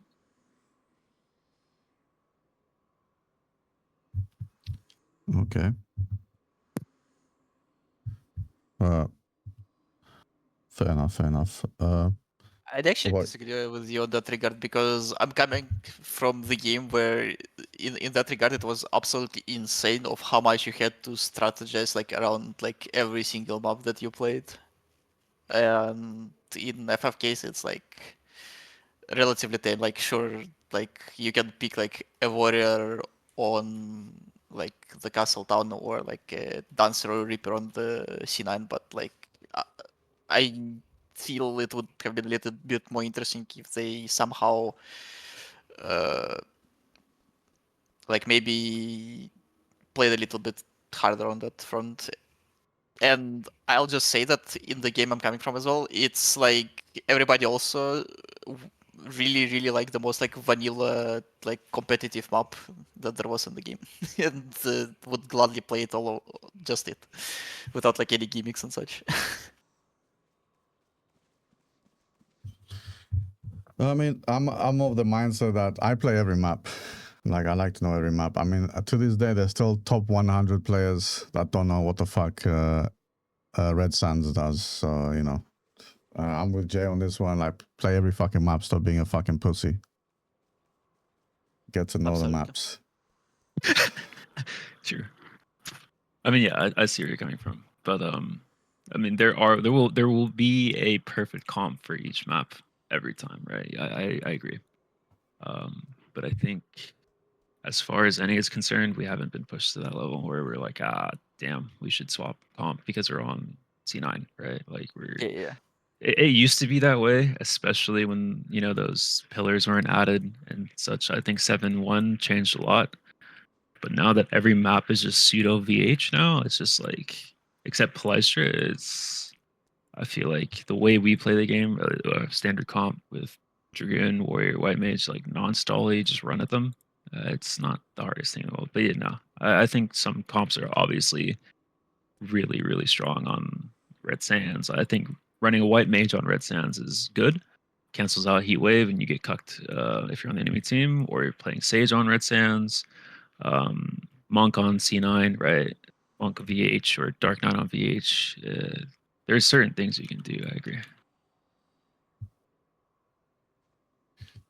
I mean, because you like to practice different regions. Have you practiced with Japanese players? I mean, I know you practiced against EU players. Like, Yeah. Which one do you enjoy the most, or like, how have you not practiced against JP players?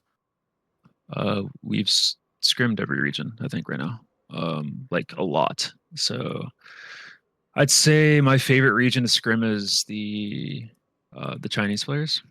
I think they're Okay, you've also innovative. scrimmed I the think China. yeah, I think they're super innovative. I think their comps are good. The way they think about the game is similar to what we want to aspire to. Not to like glaze them too hard, but they have the most success rate when it comes to their comps. So that's where a lot of our inspiration comes to. That's where we got our Chinese comp back in 7.0. And it turned out that everywhere we look, it was the best comp in the game. So it's like, all right, this comp is like, it was a lot of fun to practice. Yeah, I mean, we don't really hear much about the Chinese region, the Korean region. It's always EU, NA, and JP. You know, that's the big three. But well, yeah, I mean, it's just connections, right? We have, I mean, it started in JP, and then we found out that JP does a lot of KR, CN, and JP, like mingle scrims and things of the sort. And one of my team leads, original, he gets in contact with these people, and it's like scuffed to like translate, right? But he gets his point across. We set up scrims, and they're like, all right, come to our block at like 5 a.m. I'm like, all right. So we pull up. We take ping with a grain of salt. We know it's gonna lag. We know it's gonna suck, but we need to pretty much sponge as much information as we can from each region. And I think that's what makes our experience good. It's because I mean, there's an equal respect for each region, and there's always something that they do best. Like EU's good at overtime and like the tanky stuff. JP was good at positioning. CN's good at aggressively like pushing people and team play. NA's good at W keying, right? Like there's always something you can take from each region, and I think it's really good to have that experience. So you feel like fighting, I mean, scrimming against the Chinese player base is a learning opportunity for your team or the NA block? 100%, 100%. Really good. Do you think EU would benefit from that as well, or is it like similar playstyle? If you have like 300 MS, there's no point. I would just like VOD review their VODs. I think it's good to get in contact with other regions and ask about their VODs personally.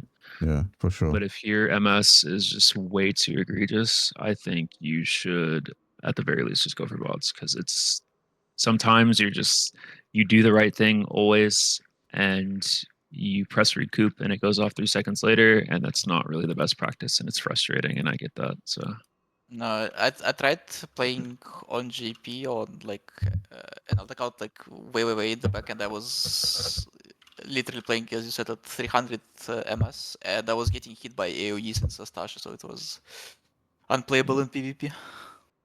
I'd say if your MS is at least like 160, maybe below 200, like 160, 150, just give it a try. But like if it's 200 is still playable, that's basically my innate ping, but it will suck. Yeah, it will suck, and you will lose every single game. But at the very least, you can press all your buttons at the same time, and hopefully somebody dies, right? A little bit easier on this new hit registration, but anything more, and I think you would be wasting your time, unfortunately, because it's too much. You don't really learn much, and you would learn a lot more from the theoreticals of watching the VOD. Like, oh, this is how they approach this fight. Oh, this is where they stand when they engage this reopener and things like that. It's a little bit better. But it's looking at other regions is really, really good for you, LP wise. Very cool, very cool. Something for people to absorb. What about Doodles or Yaso? Do you have any other region experiences or any other regions you like screaming against? I played on GP a bit. Not LP wise, but I know that they're really good. Like even in like how you call it? Like even like in PP, just in general. I played versus them in Ffxiv though. In Ffxiv they were actually really good. I never played against the Korean or the Chinese, but I'm pretty sure they're good at the game as well. Yeah, I think It's been mentioned a few times just from watching NA streamers or talking to people. It's just the Chinese meta or the way they do things has definitely like become popular on NA. Just because I think it's mostly because maybe they started doing LP scrims against them, obviously. But I mean, if it's something to learn, then you spread that out as well. Yeah, I mean, I could attribute most of that to the play styles being a little bit easier to digest and being similar. We saw like most of the top teams in NA really value positioning and sync and kind of high pressure, like always hitting something, always ABC being baby, aggressive. always be casting.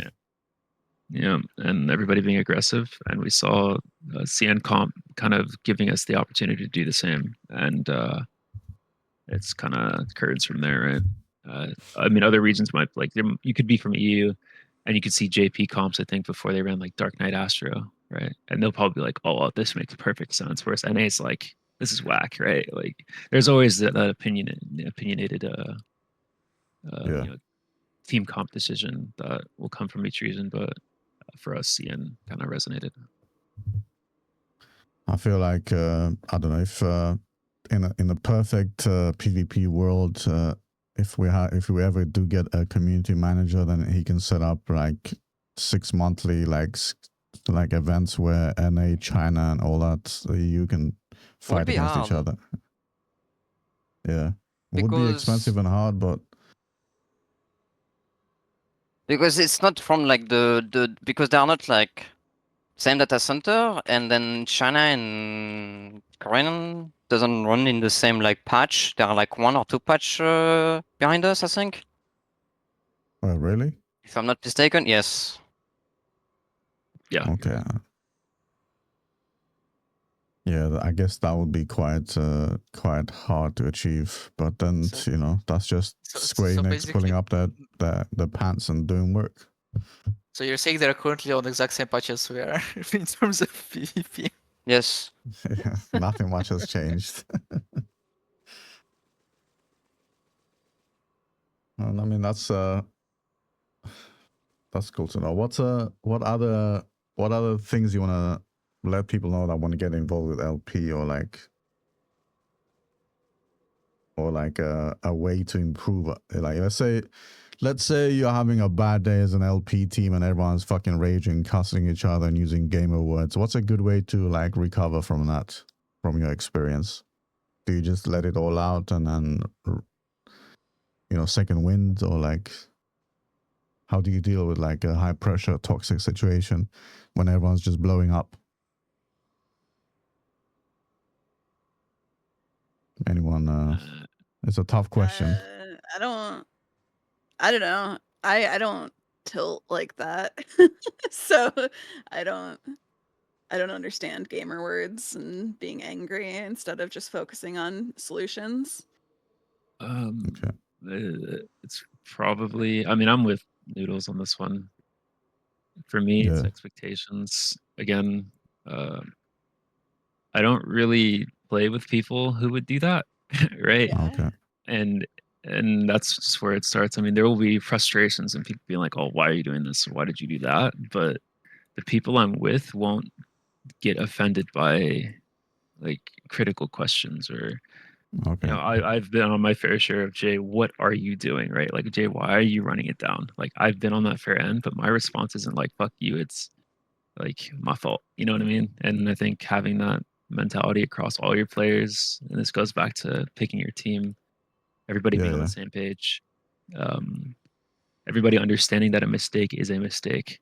You can grill me as much as you want for it, and they're probably right pointing it out, and I want people to point out my mistakes. So improvement focused gameplay, so I think is always sick.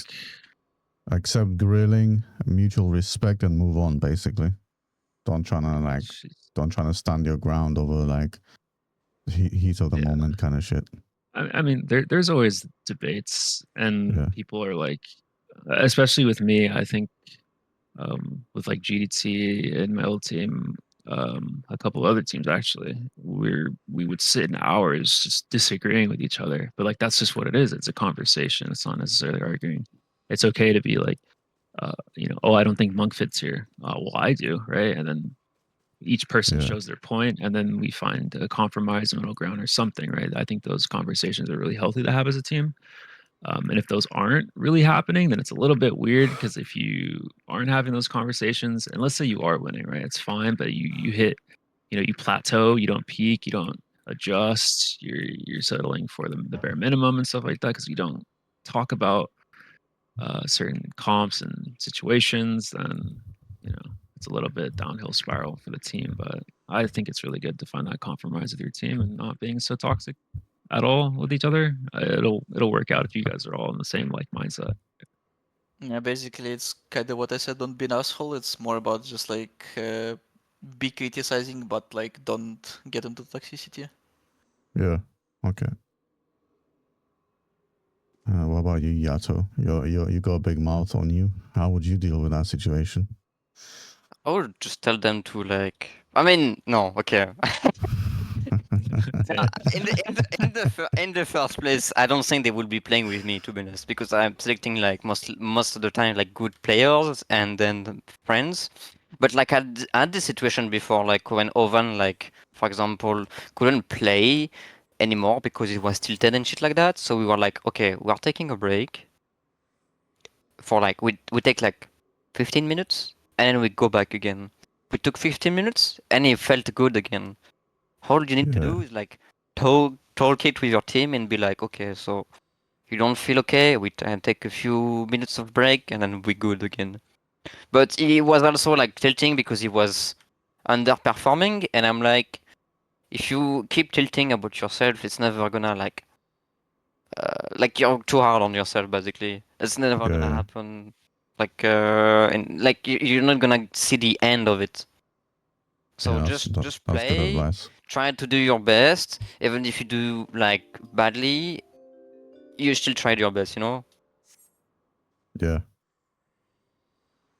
Okay, that's so communicate, and then if there needs to be a downtime, you have the downtime, right? You don't force things. I suppose. Yeah, That's then if you force it, it's just bad in the like environment. But like if you make a team with people like you don't know, but you should know basically because you saw them like playing in solo queue, so you saw like how they're playing and shit like that. But you don't know like them in like in terms of like behavior or like them as person. yeah, Well, I would just literally tell them to like settle down because there's nothing to do. Like why would you shout or why would you be angry at something? Like just yeah. shut your mouth and then you know be be mindful of everyone because you're not the only person. There's four other players with you. You know, Yeah. like keep it to yourself, and then if you have something to say, then we do it after scrims, not during scrims. You know. Oh, okay, a little bit of Yeah. professional standard. Just save it for That's after. huge. I Yeah. was That's about to super say, good. yeah, I think it's like the main thing that you will get from experience in like any sort of like competitive environment is just you learn to just like keep certain things to yourself, not let it burst out, and just like Yeah. stay constructive.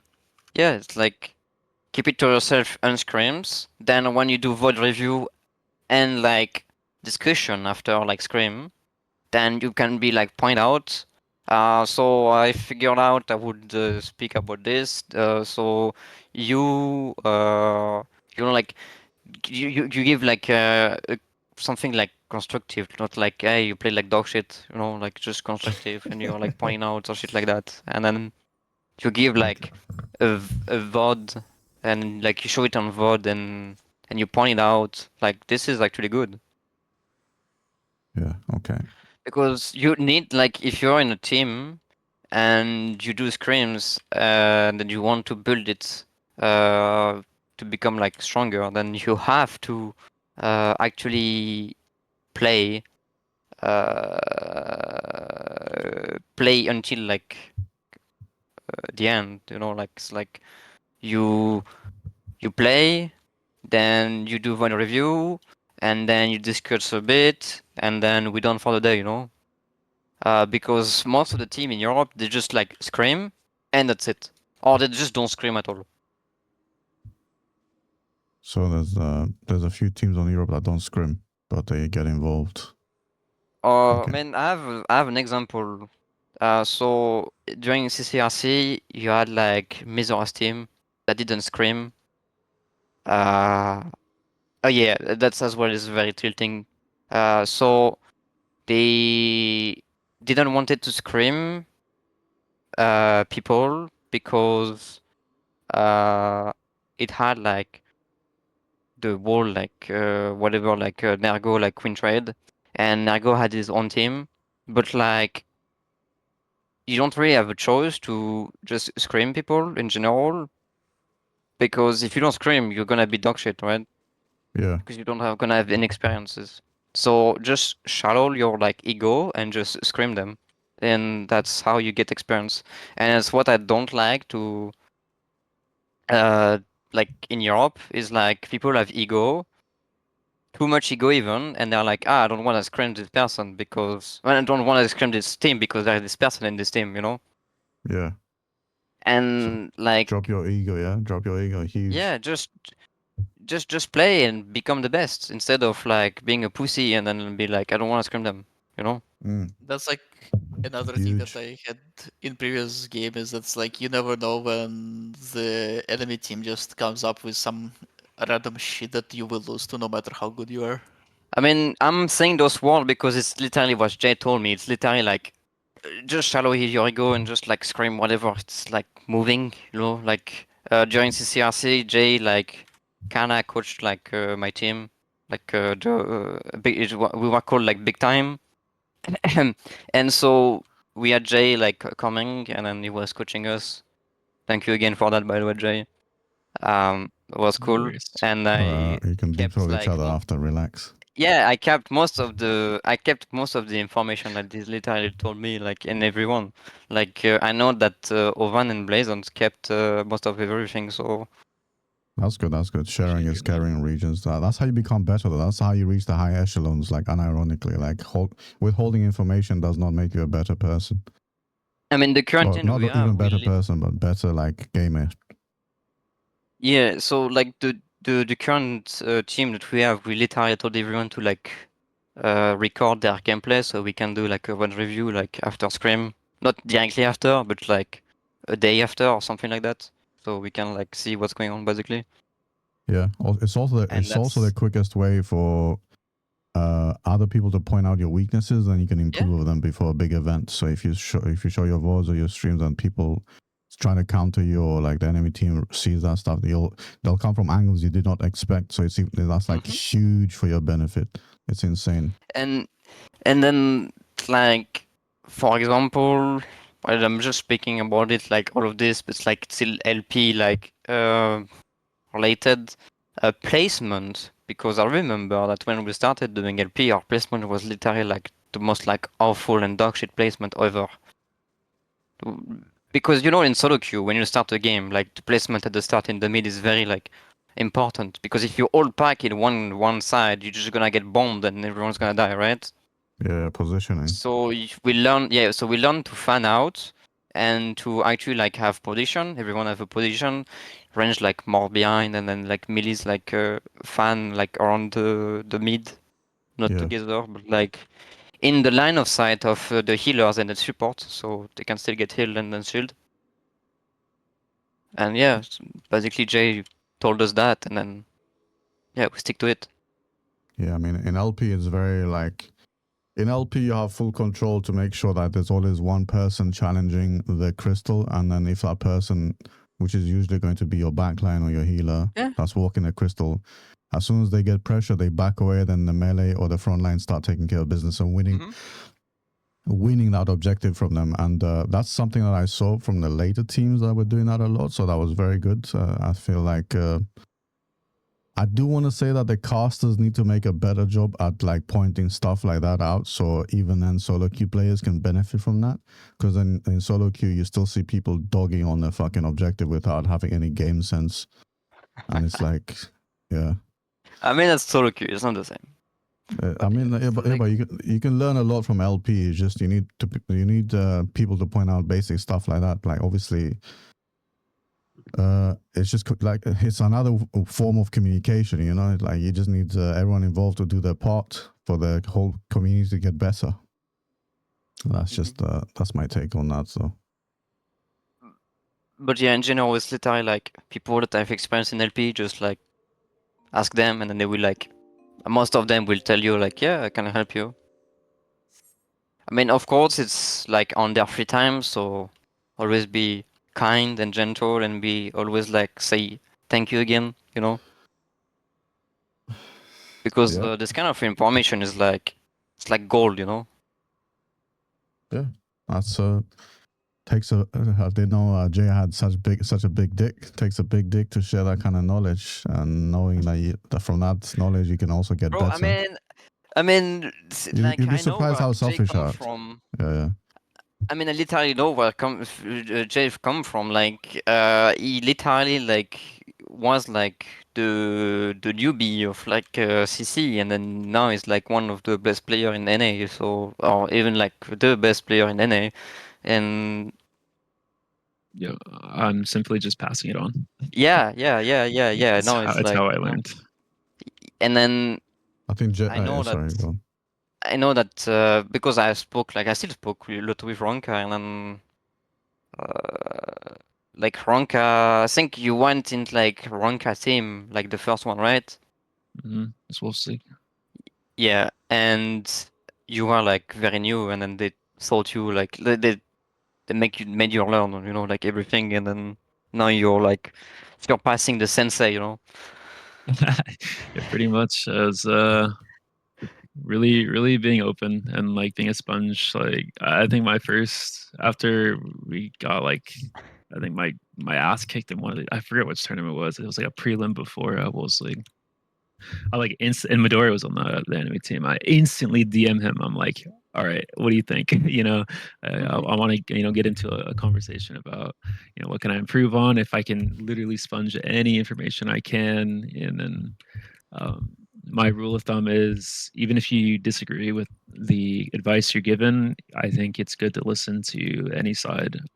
Yeah, there's always something you can take. Like, yeah, if you hate the team's guts, if you think this guy's an asshole, you're like, oh, this guy no. Like, I will take literally any information that you give, and I will build upon it on my own information, right? Like, yo, okay, I'll just add that, and I'll just add that. I do that for solo queue as well, right? Even if there's a player I don't like, there's probably something he's doing better than me, and being open to that improvement mindset, I think, is really, really important when it comes to LP or low key. Like, I don't want to get too philosophical, but I think that's just life, right?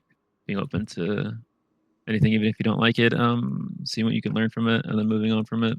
It's a good good resume to have when you have that skill set.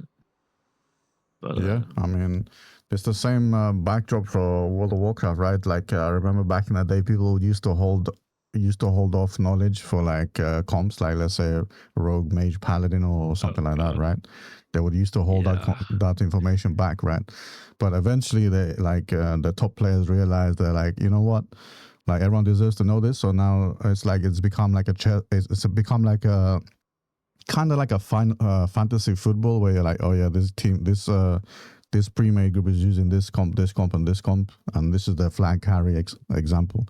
So like you like formatting it in that way, it just means that everyone just becomes better constantly because now you know what pieces you're playing with, right? Yeah, and that's exactly what I did for my team because I make it at least when I was on DSI, GDT, and now 1000 Blossom. Like every team that I've been on, and we're like winning every single tournament, right? And no matter what, I'm just okay. Well, I'm making my VODs public. I'm making our strats public. Our VOD reviews are public. I stream everything, right? I make sure people have like these resources so that there is no excuse. There is no like this is what we do to win, and this is how we go about it. And if you want to copy us, then by all means, please. Because if there's a flaw in what I think, I would love to know so that I cannot lose. You know what I mean? Yeah. Perfect. Yeah. That's And obviously, there is there is merit to withholding your information. Like if it's high stakes, like on some Of grand course. final CCRC thing, obviously, right? But I Yeah, think yeah, when it comes to 100%. scrims and trying to figure out, everything there is to know about the game, I think it's good to be a Yeah. melting pot of information. I completely agree with Jay, and it ties in back to the thing I said that there is like it's very hard to like hide some secret comp in this game because you won't just like usually pull out like random like team lineup that you have held in your head and never practiced, and now suddenly you're playing it. That's like not really how the game works right now. And it's again tying back to what I said that there is not really like, for example, like map specific composition, right? That you just like suddenly swap to out of nowhere. Like you need to like practice stuff at least with somebody in Final Fantasy case. Yeah. And Uh, in general, like I completely agree with the mentality that it's like spreading the knowledge and making sure like the scene in general like gets better and better, especially like if it's as well as Final Fantasy One is. It's like you kind of need to do it. I think there's a difference between sharing information so everyone can get better, and then let's say you're in a tournament, semifinals and finals, and you find a counter to the enemy teams. I think that's obviously you keep that to yourself and you perform the best you can, so that way people, you win the prize and then people get better like that. It's definitely not the same thing. I know a lot of people think it's the same thing, but it's not. Like you need. There's a previous Yeah. game I played in, for example. So it basically happened to us in like one important match, like in like basically on the like world championship. Enemy team sent like a certain person to a certain position, which like nobody even knew you could access, and of course they like kept it to themselves. They didn't show it to anybody on scrims. They just like did it, and it basically completely ruined like whatever plans we had for the game. Yeah. That's just a In checkmate. Final Fantasy, in Final Fantasy, it's not really the case. You just like to try to like promote everything. I think. Yeah. Good. Well, I mean, hey, fucking big up Jay, big dick, WoW gamer right there. Hey, shout out to the WoW crew. I thought Osmongol was ruining our rep, but Jay is keeping our rep alive. What do you mean?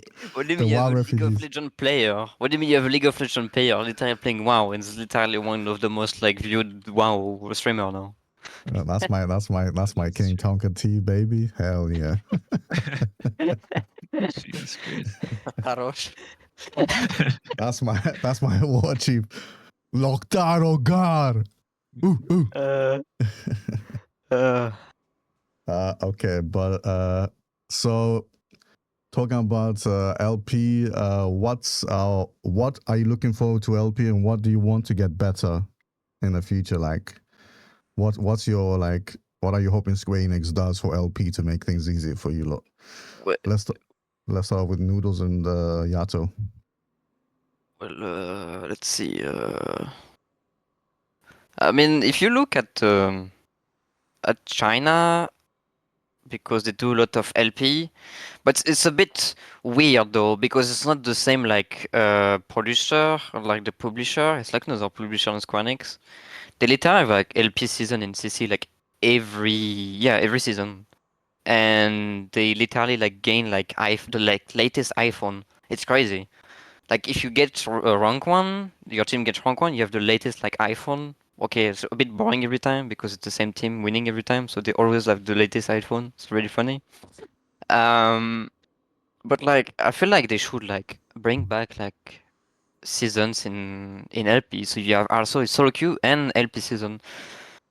But then here's the thing. I think it's also Square Enix's fault for like not monitoring their game in PvP. And one thing they are not doing is like looking what's going on in like games or like what are people doing, in games. And because of that, we are not ever getting another like LP season ever. Because during Fist, I can tell you that most of the people that was like in the top like 100, quote unquote, it was like top 10, I think, team. They were all win trading.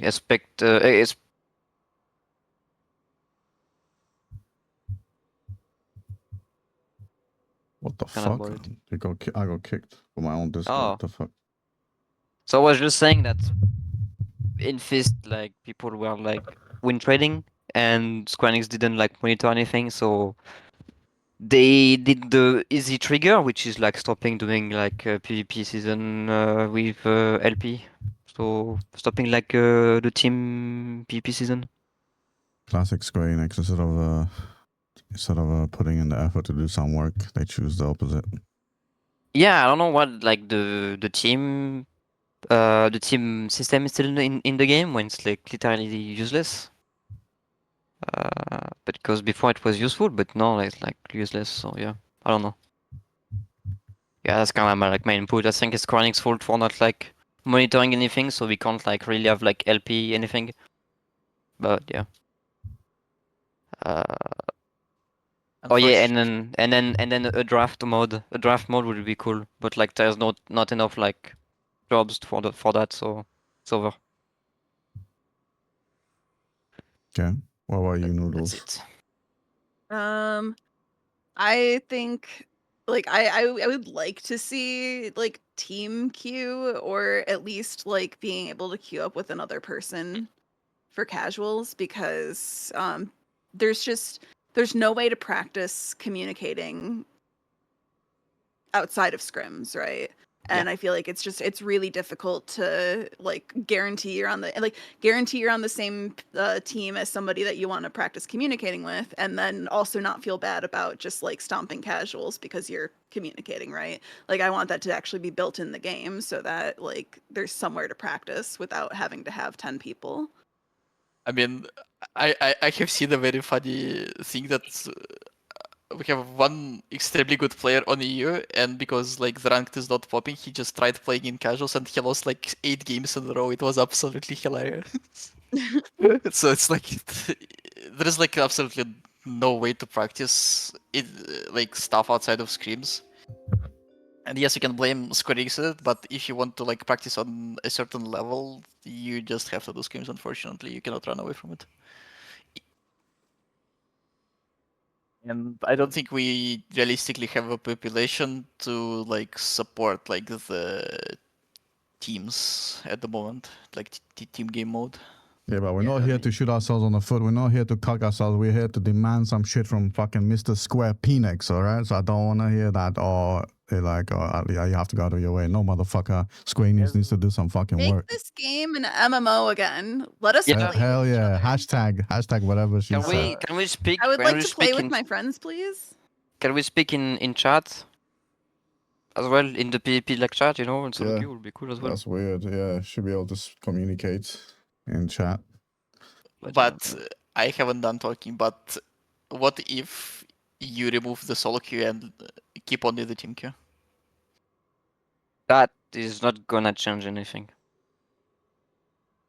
Like you're gonna have less people playing the game. If you do that, you actually might get people like 'cause people use Party Finder for all kinds of things. So like, Ah, yeah, true. I could see like people just like be putting up a Party Finder, being like, I need 4 other people to queue up. I just want to get Yeah, some and games win in." trade. Like, Yeah, and win I trade. think Yeah. My Yeah. point Once being, again, once again the problem is Square Enix. Like they are not looking like the gyms are Moderation. like No moderation. overbooked.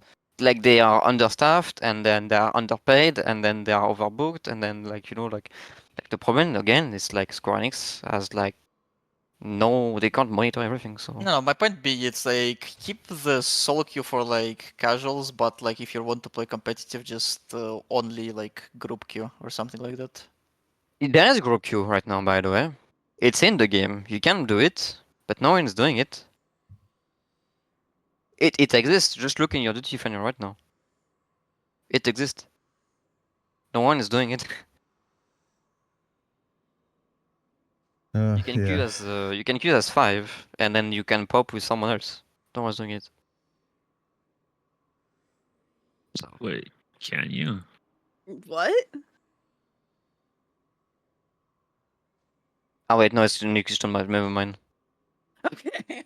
Bro is fucking tripping.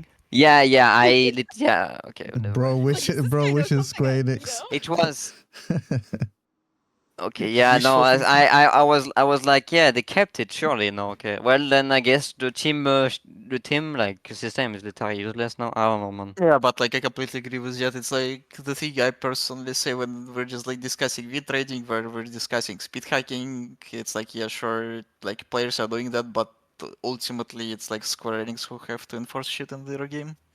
Yep. Facts. It's not the player fault. It's the developer fault and company fault. Oh yeah, I don't know. And we can all agree that they're definitely not investing back in this game as much as they should be. Nah, man, In general.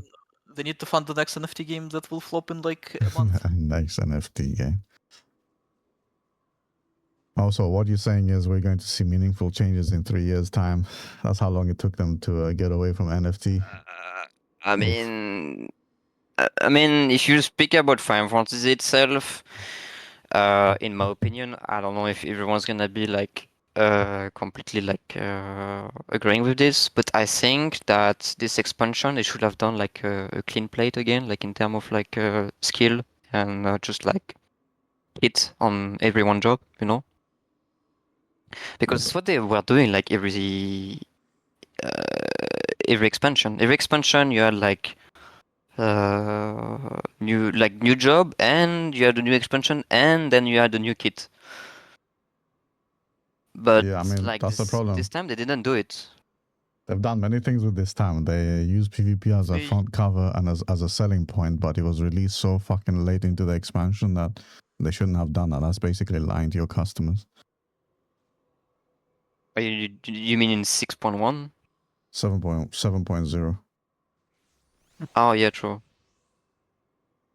Well, I mean, it might just be doomed. I think it's too like the philosophy. I think I'm starting to understand is that they don't really care as much for the competitive aspects. More so, they just want people playing the game on their own free time, right? And if that is no role queue, regional queue, like solo ranked mode, then they're gonna do it, right? I think the only thing I can ask for as an OP player is let me join a custom game with less than 10 people. That's the only thing I ask for, like right about now. Because Oh, I'm that never would helping me yeah. practice what I need to do. So you can do like 2v2?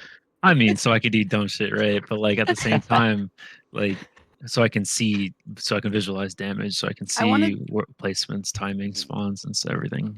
Just Yeah, let me play my map myself. I agree with that. I just want pictures of the maps top down so I can put them into raid plan. But I mean, can't do that.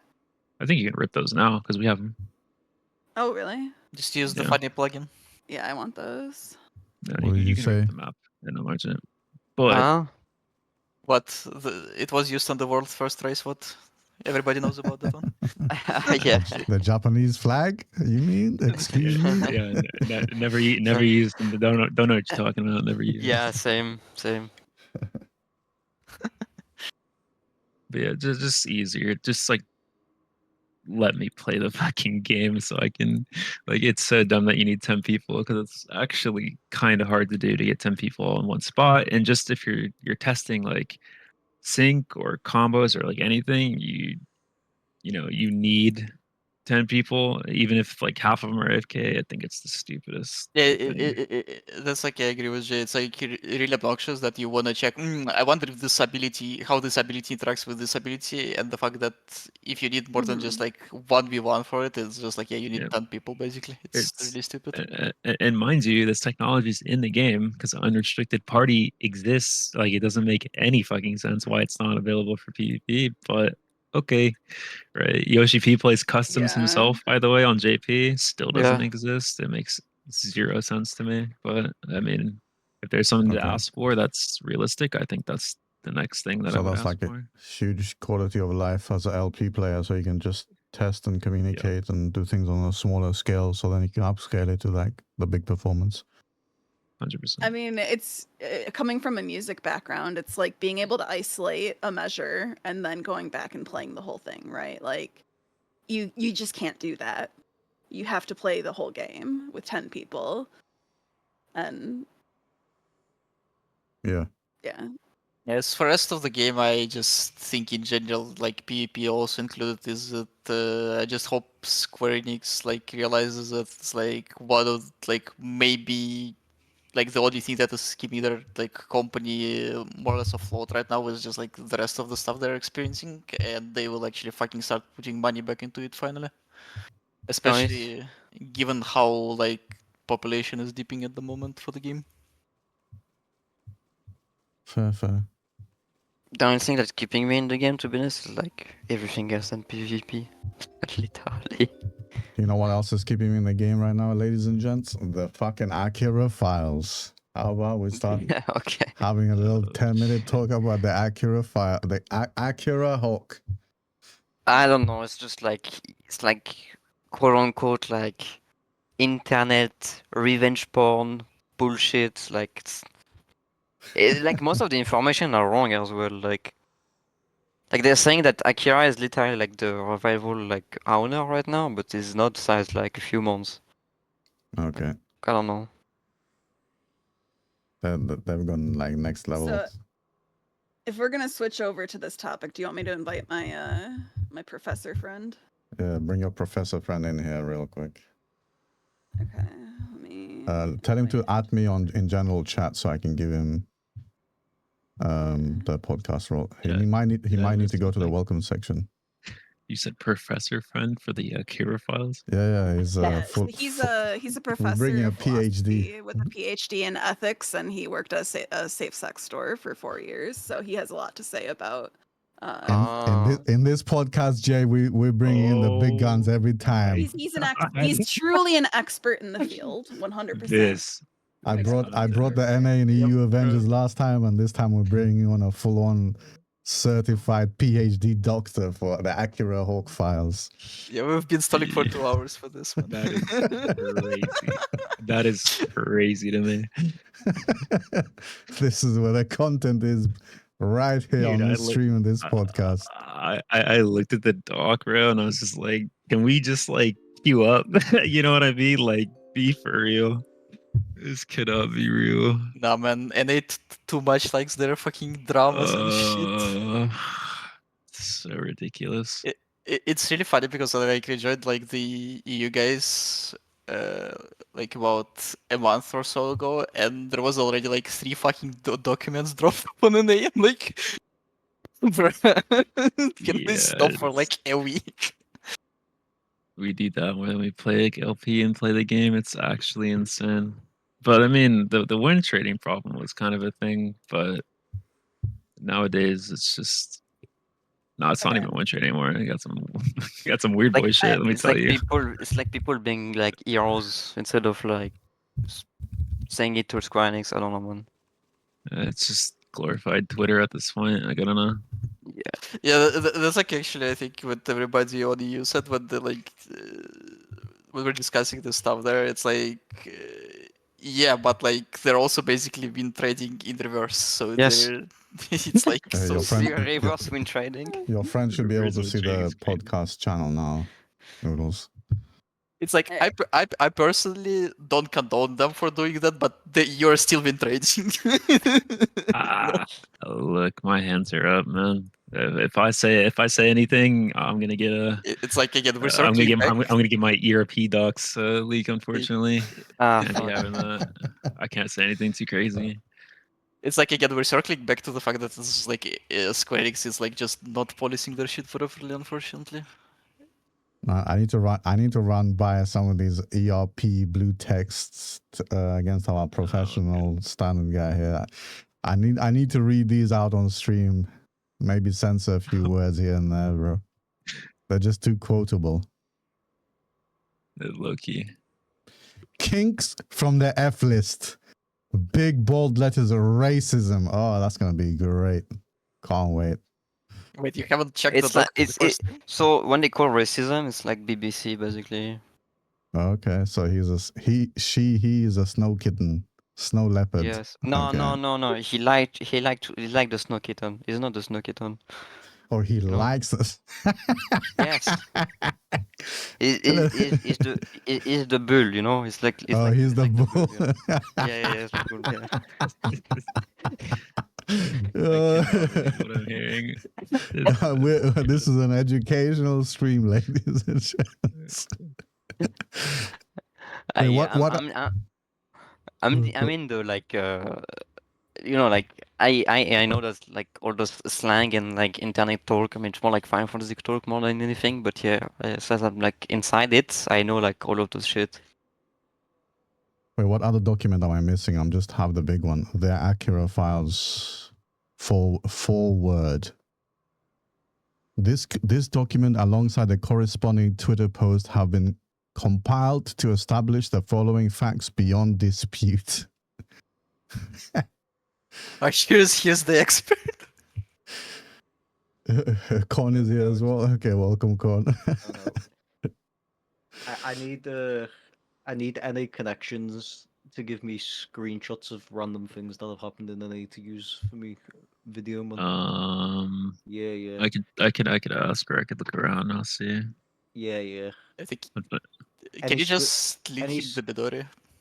Any screenshots of wishing well crashing out and deleting all right, yeah, would I might have to just wire you to Midori because I think Yeah, it would be the I think he has simplest solution. I everything. think. Yeah. I was unfortunately I am just a witness. Yeah, I need some witnesses who've got like some potential like No, God, trust. Just hit information. hit Midori up. He will tell you everything. I just need images and maybe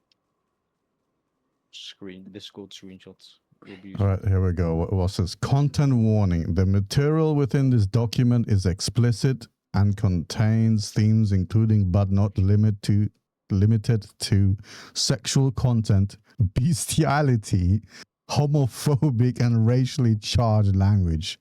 Reader discretion is advised. Oh, this is going to be fucking brilliant.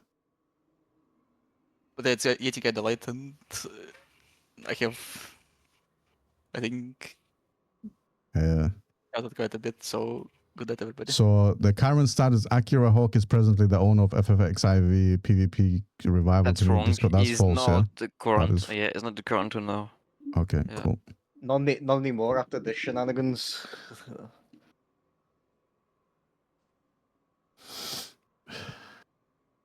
An acknowledgement. We extend our gratitude to everyone who contributed to the log of this document. Brilliant. This is just them holding. This is them just identifying his different accounts. Yeah, so they use literally like the cheat. That's literal cheat. Like you literally look at like Square Enix, like it's like it literally like Square Enix ID. It's basically Okay. doxing. Like this is literally doxing. Huge. We're just. I mean, the problem is that, and this is what I've heard from the grapevine, is that that's not even his account ID because people looked at it right now and Oh, they don't even match. So my hands are okay. up. Well, okay. So it's random shit. I see. My hands are up. But that's what I heard. That's it. To note, at no point has Akira Hawk denied ownership of the character Malicia Zeeth, or refuted the occurrence of the documented ERP interactions. Right, that's big dick right there. Maybe he is the bull. Huge. He is the bull. I told you.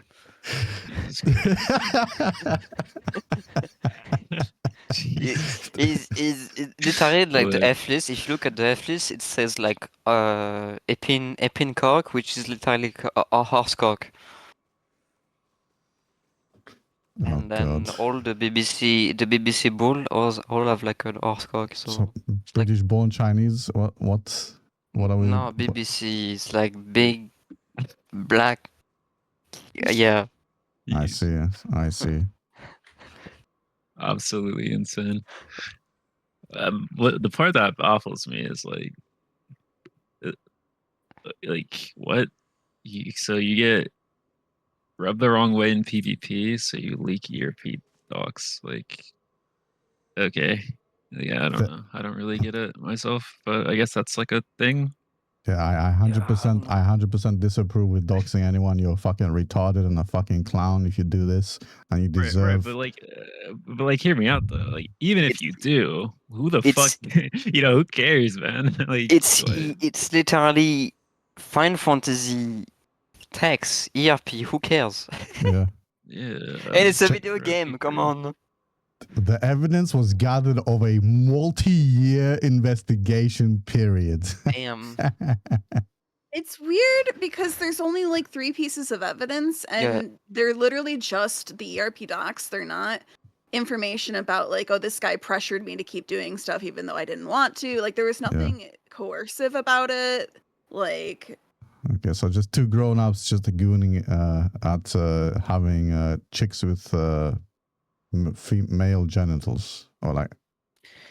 I mean, yeah, and also what you don't know, I think like Wishing Well also like did like something like for like a donation stream, like what's the name?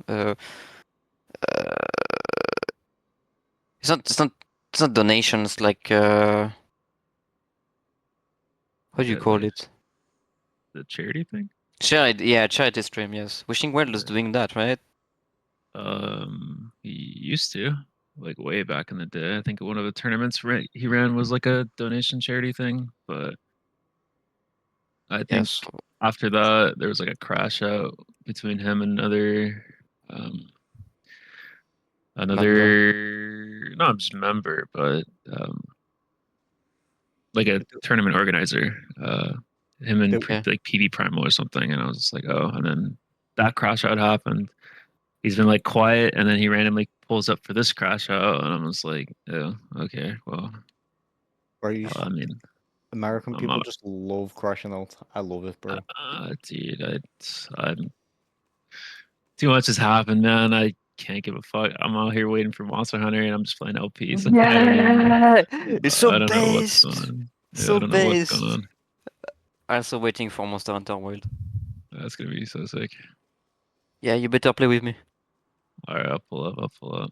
What is your main weapon? Heavy bowgun and gun lance. Okay. I'm also a gunless user. Yeah, I mean it looks sick, but yeah, it's pretty sick. It's super good. It looks so badass. Did you play Rise? I played all. Okay. Did you like the gunless in Rise? I think Gunlance and Rise was hilarious, and Yeah. really like it wasn't like the best thing because it was a little bit clunky, but it was still sick. The full burst spam was actually very funny, and then like the just going up like with the rocket and like just like slamming the ground, and just like it was kind of cool. Yeah. You know, Anyway. Alright. Ooh, is this When I you have said- PTSD? secured. Hello. I've secured the expert. you know, Hello, when Mr. you Expert. said you wanted me to do a podcast thing, I assumed I was gonna have some like time to do that, as opposed to just here, take a look at this thing, read it once. Oh, by the way, we're doing this now. Okay, Yeah. sure. Let me Well, open the document again. we're becoming familiar, so next time NA loses their plots, then you know we can. I'll give you like 48-hour notice for the big docs. Yeah, that would be. that'd be good. Sorry, I okay. thought No, I no, gave enough context clues that I meant today. Nope. It is okay. I just, as an academic, I do feel that I need to Prepare yourself. form my thoughts on things, and also I don't like to misspeak. True. So I'm gonna open the document again and start. I mean, I gave it a skim. Well, yeah. Maybe they can go over like why this document was released, right? Because you don't know anything about this community. Except for the complaining you've done, I don't know anything about the community now. I guess Jay can explain better, I think, because he's literally got caught in the middle of it, kinda, right? Okay. Yeah, how about Jay. this? Why was this document released? Can you TLDR it for us? Oh boy. Okay, well, see, the problem is that I was also ignoring it low key, but from what I've seen and what people have been telling me is so there's a bunch of cheating in ranked scene, right? Obviously, we all know about the former R1, or I guess the person who was pushing for it, Mm-hmm. got caught like super blatant win trading, didn't give a fuck, conspired with like other people who are also known win traders. You know, the whole ordeal. Same story every time someone cheats. Yeah. Then another group of people counter cheated because it was in their defense, it was a legit, like the person before them was their legit. And then when they found out that they were just not stopping and they were going to win trade it, they're like, okay, might as well just cheat for it, right? So you know that whole ordeal happened. So the owner of the, I want to say the biggest NA Discord for PvP in this game, came out with a at everybody and let them all know, like everybody who was involved in like the win trading stuff, and was very vague in the evidence that they found for both sides. And the side that counter win traded, in defense of the actual win trader, happened to not like that. So they didn't like that they were exposed and called out in front of like so many people and branded win traders as well when they were trying to like counter win trade, even though it still is win trading, by the way. Then just groups getting mad at each other, and Akira was one of the was one of the owners, I guess. Yeah, it was. Who made the announcement of pretty much just outing everybody, saying like, well, this group of people and this group of people, like blatant win trading, ban it from the Discord, like try to get them banned. And this is the part that they were pissed off, because the people who counter win traded were a part of the tournament scene, right? So they can no longer play in, you know, revival sanction events. They can no longer play in other branches of revival, which is, well, you know, a majority of the tournament. So they actually were kind of like low key kind of cucked by a lot of this stuff, which is, Cucked, I huh. understand why they'd be mad, but like they, you know, they still did it and they admitted to it. So like I don't know what to tell them. And then just that side just got really annoyed and at the revival owner, saying like, oh, you don't play your game, you know, you don't enforce like your own rules, whatever, like all the nitty gritty random petty shit. And then the fucking random files came out as like a, I don't know why, like they're just like, oh yeah, by the way, like everybody's saying fuck Akira, well here's this, right? And I'm just like, It's meant to discredit him as a community leader. Yes. yeah. And I'm just like, yeah, like be for real. Like what do you mean? Like what does this So have to do with this PvP, right? document is But basically the fallout of that. One of the yeah, fallouts. So pretty let me much. let me give the synopsis in broad terms of what I'm hearing here, just as like just to make sure we're all on the same page. Okay. Shoot. Yeah. So first of all, this document is targeting, because I guess the thing I'm uncertain about here is like Akira's general presence, I guess, or just like the general community opinion of. But I see that this is supposed to be some sort of hit piece. Yes. Right. Yeah. Like defamation Okay. almost. Yes. Well, defamation is if it's a lie. Well, I But mean, that's my hands are up. My hands are up. My hands are Oh, up. who He's a knows? philosophy professor. He will correct you on Yeah, what sorry. words No, actually I- mean. Yes. Like, No, well, but like I'm saying it might actually be though. That's what I'm well, saying. the defamation yeah. thing, that's illegal. That's like a term of legal art, and it has very Right. specific meanings. I've been following everything that's been going on in U.S. politics for like the last 10 years. But let me tell you, I've heard a lot about defamation cases. So, and I've learned a lot about, what is and isn't defamation is going to be sort of contingent on what the truth is and if someone did or said something. But we can put that aside. That actually doesn't matter here. So the broad strokes thing that I'm hearing is this, starting from square one, which is there was some cheating going on in the PvP scene because EPing. People wanted to have that big fat juicy number one rank. They decided that to get that EPing, they were going to cheat. And then the people who legitimately had that number one were like, hey, knock that shit off, because like get it fair and square or don't get it at all. People who were cheating did not. So the people who legitimately had it said, fine, we'll do the same damn thing. And then rules enforcement came out and said, all y'all are banned from everything.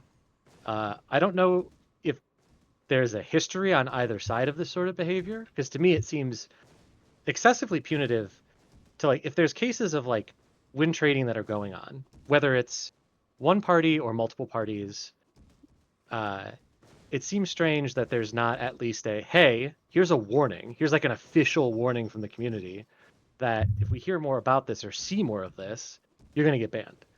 Because it doesn't seem, is that happening, or did that happen? I will say, for context, everybody involved has a history of win trading. Okay, well then you're all banned. Sorry, like that's not. Yeah, that's just, and I understand that this is a problem for a lot of smaller competitive communities, right? Like it's much harder to do this sort of thing. The larger the community is, the harder it is to pull off successful win trading. Because I mean, there are obvious cases of like one or two people who didn't, who has no right, but the both groups were previously already in some form banned from Revival and other events as it was. And the only person who I believe wasn't was Midori, who just came back from his like 6-month ban or something, or he's now back in the community doing LP. People are like, all right, he's just focusing on LP, whatever. And then this whole like leaderboard debacle happened, and Can now you we're here. defining terms LP for me? Light party, competitive scene, right? So people. Oh, okay, that's pre-made, pre-made, pretty much. Gotcha. No, it doesn't mean limp penis. That's what I thought it meant. Light penis. It's the same way, like you're playing Path of Exile. One of the builds is Essence Drain Contagion, and it's just ED Contagion, and it's like that sounds terrible. Like you can't have these shortened versions of things, bad acronyms, or the like. I don't think it's an acronym, but whatever. Putting that aside. So okay. So the statement, Professor, it was like these people were already banned. He just wanted to notify the 40,000 people in the Discord that they were banned, right? Like it was an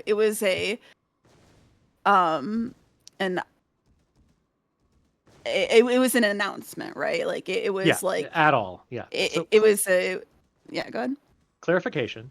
Who is just to make sure I've got, because there's multiple parties here. Who posted the announcement? Akira. Okay. That helps add some like I just wanted to make sure I was connecting these things right. And then the person who released this document made their own statement saying that that person acting as the judge, jury, and executioner for these people in the community was wrong. And then they started releasing these ERP docs to help their claim. Yeah, so there's a whole lot going on here with this. Like now that I have more context about the nature of this document. Yeah, but we're going to narrow it down for you because we don't want to be here for 5 hours, yeah? So sure. I'll narrow it down for you. So let's see the strategic disclosures and anticipated responses. Publicly revealing their account associations was a deliberate part of broader strategy designed to provoke a knee-jerk reaction from Akira Hawk, one that will result in immediate scrubbing of evidence. Do you think this was the right approach of this guy just trying to dox this guy? No, you don't you don't dox people, first of all. Like the internet is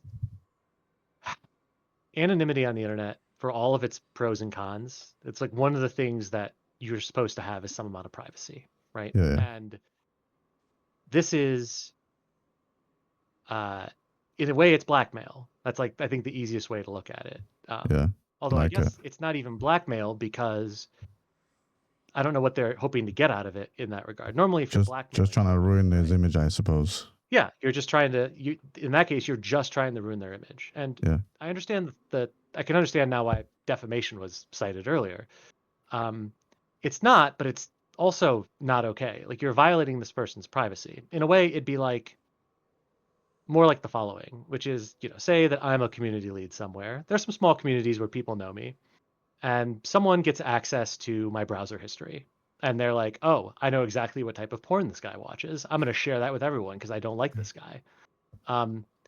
That's like completely unacceptable behavior, right? Yeah. That has nothing to do. I mean, first of all, it is in no way related to what is going on.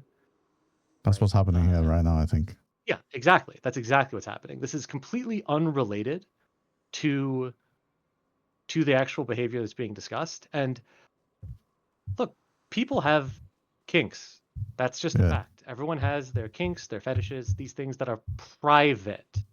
And we generally tend to think that just because people have certain fetishes or kinks does not mean they in any way endorse that sort of behavior in real life. I mean, this is like one of the primary reasons why you'll see a lot of negative talk around, say, rape fantasies. This is like one of the classic examples, right? Is like people will note that a lot of women have rape fantasies, and they somehow try to use that as an excuse for sexually assaulting women. But it's been like widely reviled, right? Because that's just not the way that works, right? There's a big difference between having a fantasy for something and wanting it to happen to you in actuality, right? So, Yeah. and that in no way, like a person could very well be a counselor for people who have suffered, like someone who specifically is a trauma counselor for sexual assault. They could have rape fantasies. That does not in any way diminish their expertise or their ability to help people who have been Fact. sexually assaulted. So that has no, and that is a case where that sort of kink or fetish, we could say, might have a direct bearing on their work. Whereas in this case, this is a person who's a community lead. Why does what they like in the bedroom have anything to do with Okay. their capacity Facts. to be an administrator for something? It's ridiculous. That's nonsensical. As a facts. As an academic, as a fully fledged academic, what tier do you think a BBC white bunnies are if you were to put them in a tier list? Oh God, in a tier list? Yeah. Okay, Crazy, I guess we crazy go question. like In terms of like deviation, like I was gonna say Yeah. going from vanilla to chocolate, but Over that's probably kink. inappropriate here. Over kink, yeah. But yeah, no, like here's the thing. I don't think like man, people. What is it with us gamers and tier lists? Everyone wants tier lists, Hey, right? what can I say? I'm a weak bitch for tier lists. Totally fine. Here's what I will say though. I think it would be wrong to, and I say this for the sake of anyone who listens in and is like, oh, where does my kink fall? I'm not going to tier them because the fact of the matter is that like kinks and fetishes, they range from the mundane, where these are closer to what we might call paraphilias, like people who are just interested in specific physical traits. Like for example, we often will say things like, "Oh, this guy really likes redheads. He has a fetish for redheads," but that's not actually right. Just having a preference for something, like being an ass man or a boob man, or uh, a woman who likes arms or hands or anything like that, that's a paraphilia. It's a preference for a certain type of bodily feature. So And if I have call yellow that the fever, what am I? mild end. That's that one's a tricky one because also don't call it that. Come on, that's old school. That's what it is now. if you have What's the professional term to call that? I don't have a professional term. I'd say that you have a preference for certain races. You might have a preference for people of Asian descent. Okay. If we were being academic and sterile, we don't have to be. Yeah, okay. Sorry, Just saying. I'm European. I'm from the UK. My bad, bro. That's okay. Hey, that's totally okay, man. I He's understand. British. Yeah. Hey, look, I have heard. I have to correct people because words matter, right? And the way that you refer to those things, whether you think it has an impact on how you think about them or not, it really does. So I think that one is. I'm not gonna rank these things, but trying to get away from some of those colloquial ways of referring to it is weird. Like, okay, so off of that, like we're putting those on like the mild end. If we want to go from mild to extreme, right? Like, I don't think that having a preference for like people who are like into, say, BBC or people who are, I don't think that's any different than someone who's like into BBWs or someone who's into Pick up my BBWs. people who are petite or people with short hair or with tattoos or anything like that. I think that's pretty mild, right? It's like a preference for a certain type of feature, and that's fine, right? There's nothing wrong with that. Yeah. The only time, and so like all of this to be putting this aside, right? There is the only thing I will say is that, so based on reading through this document, I have not really been part of any ERP scenes. So like it was fascinating to me to hear or to see, right, that you could really lay out what you're into and like have it be somewhat public, right? Where it's like, hey, this is what this person is into. If I want to engage in certain fantasies, I can go to this person. I know what they like, what they don't like, etc. Right? The F And list. Yeah. the F list, yes, the fetish list or Yeah. paraphilia list or whatever you want to call it, right? The kink list, we'll So- call it. Yeah. And Go like on. there is nothing. The only time, and this is something I was talking to Noodles about briefly in a chat, where the only time where there's a problem with a kink is when you are forcing it on other people. If people Yeah. are not consenting to it, that's the only time that it's a problem. Yeah. And True. if you're engaged in ERP with somebody, and I would imagine that there are safe words, right? Or like there's ways for you to break character to talk, like good communication is important in any sexual encounter, right?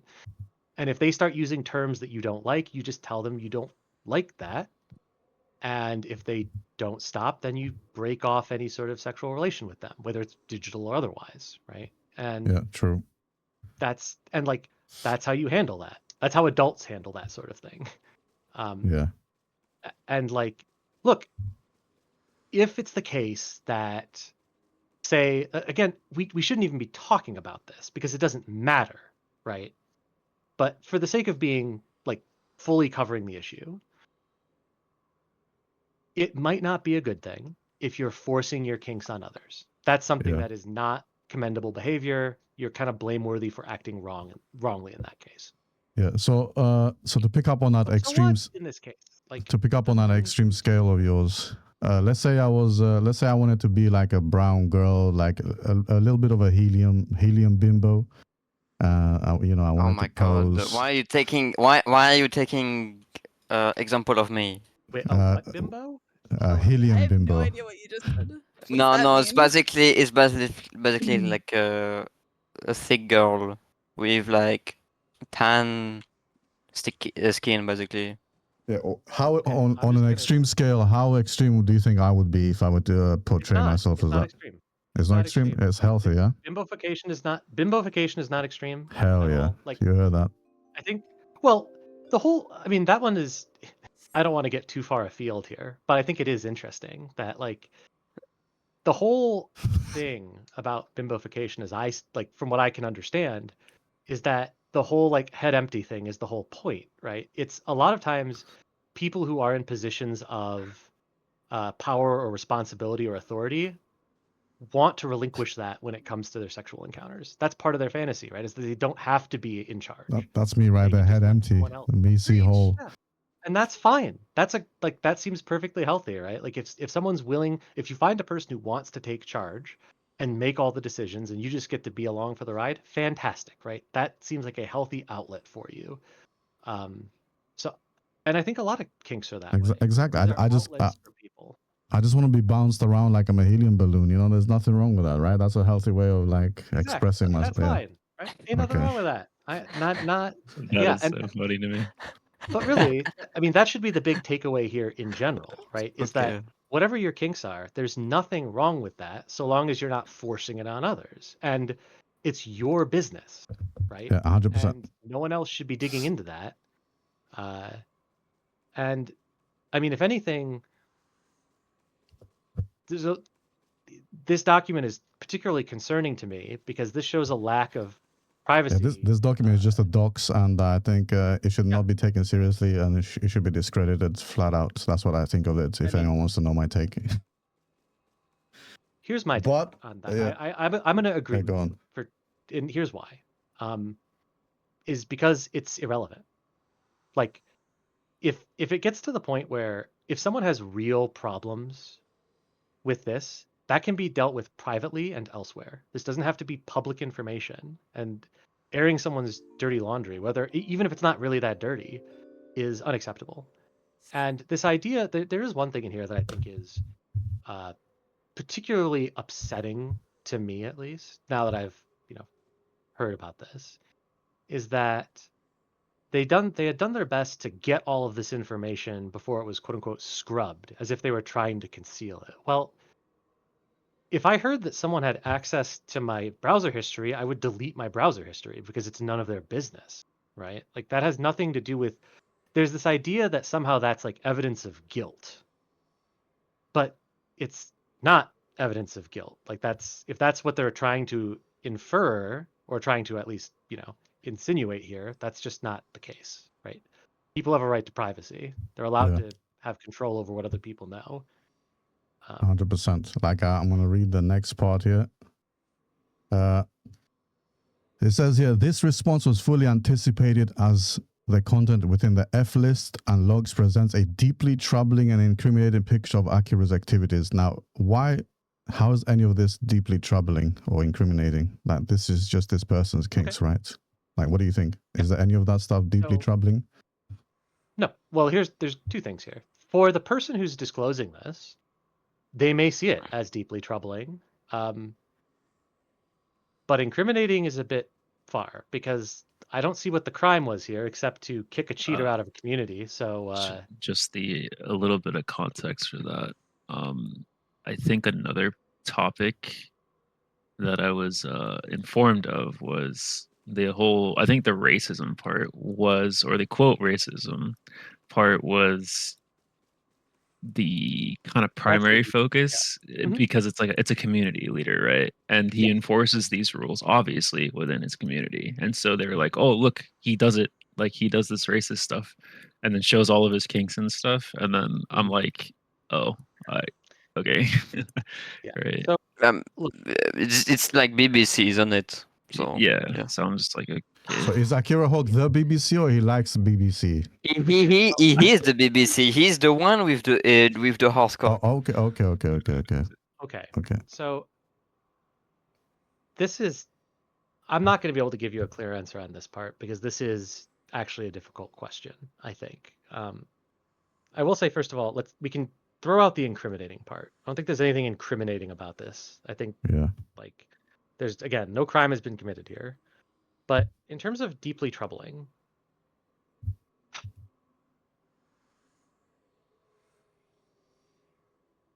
I mean, I wouldn't consider any of it deeply troubling apart from the racist stuff. But then the racist stuff, he would have to agree with. He would have to find someone that is willing to you'd have to cooperate find with that, and you'd also have to like prove that he was in fact saying the rate, because you can in this community, at least as far as I'm told, you can forge infinite things, right?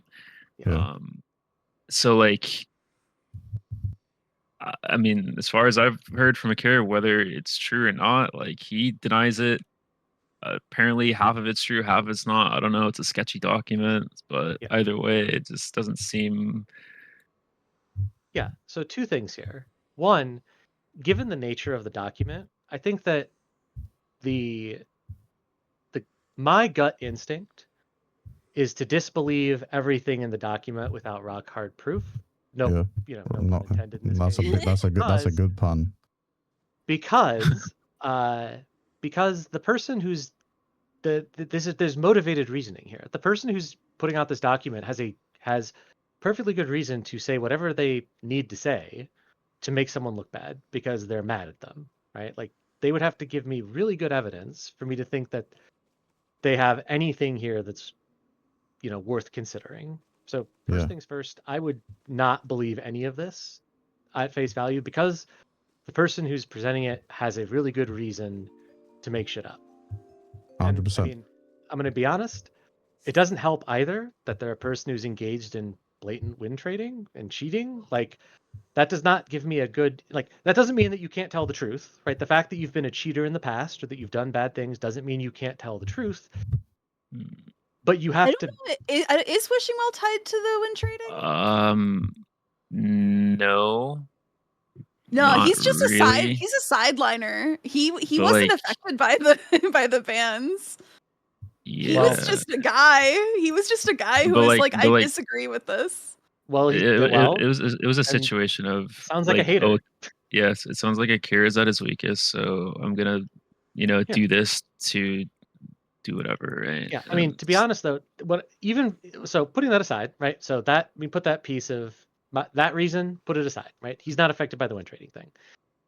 There's another reason why I would disbelieve it. It's because this person was willing to dig into someone's personal life and dox them, and that sort of behavior is questionable at best and downright. No, it's not questionable at all. It's wrong. Absolutely. Doxing is just wrong. I was gonna say, that's why I said questionable at best, and doxing Yeah. is wrong entirely. I mean, like, look, I'm not gonna say that we shouldn't dox billionaires because they're screwing everybody over, but this is a different situation. Fuck Okay? billionaires.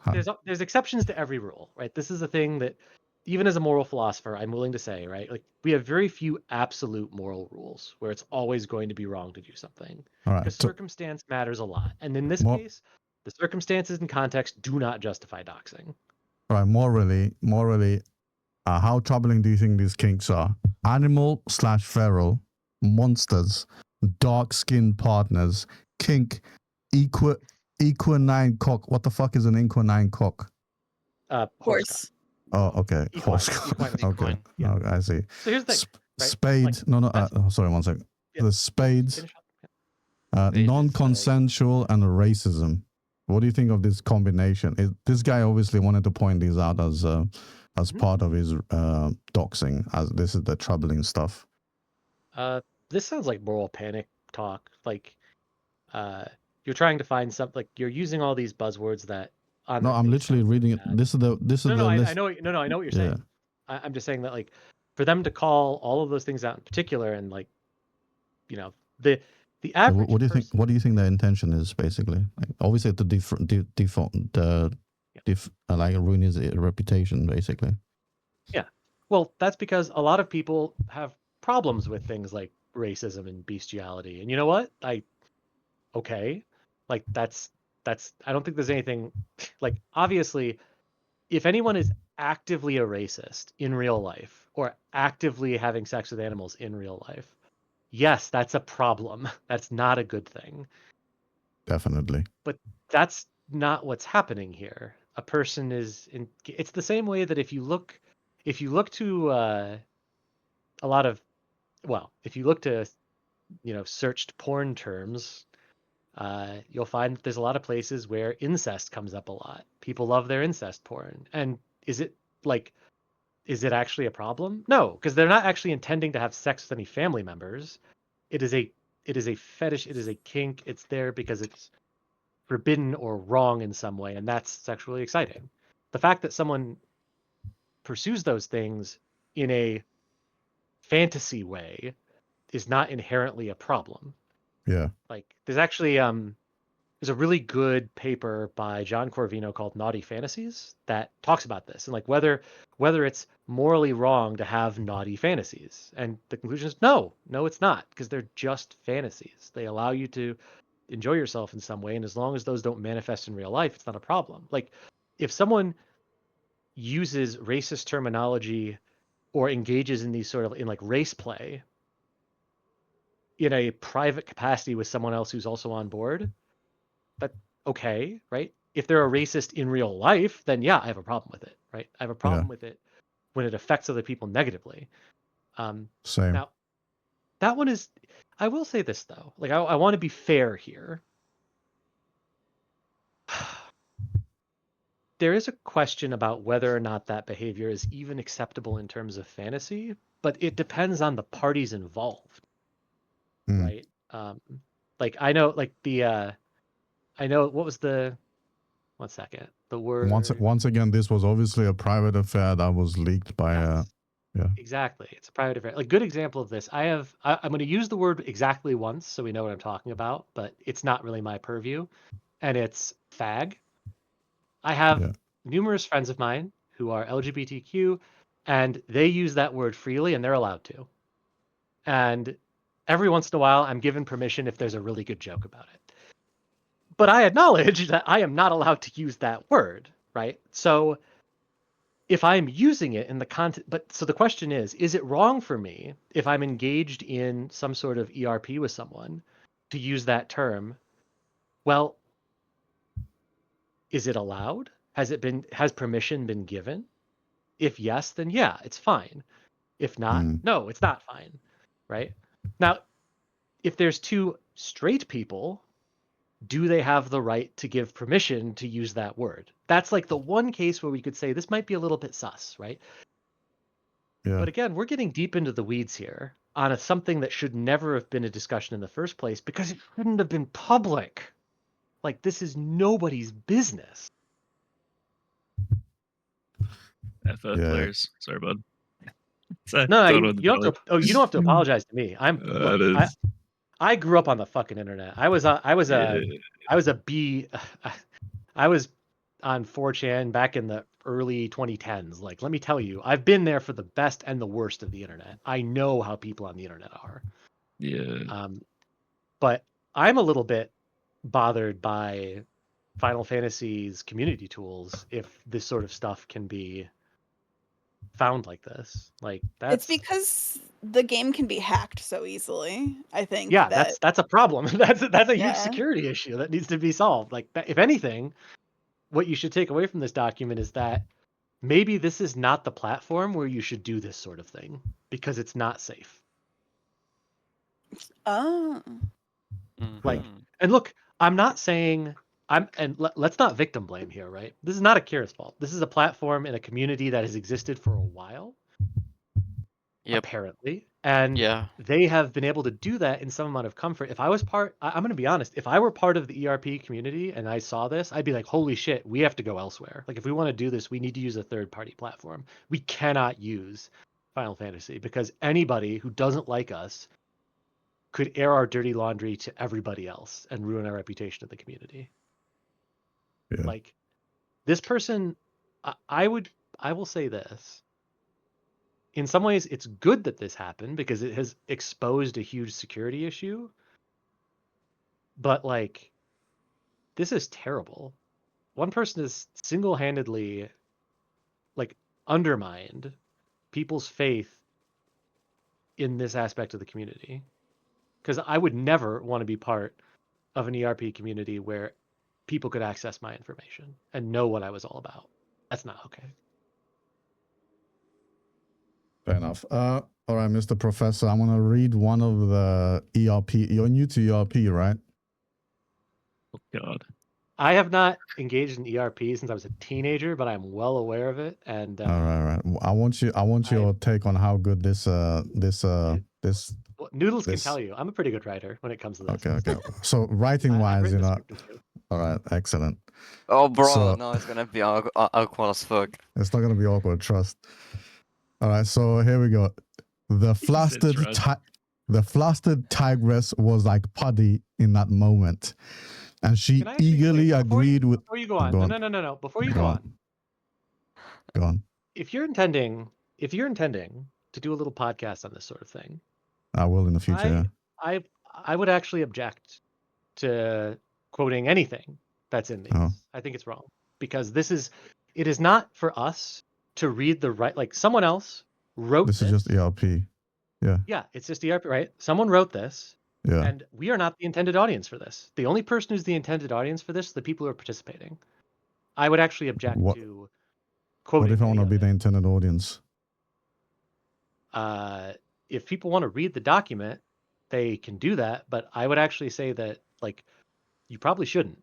I'm gonna be Yeah. honest. Like, I think that the document, because here's the thing to me. It feels really bad. Like, this, I don't like it. I don't think it's right.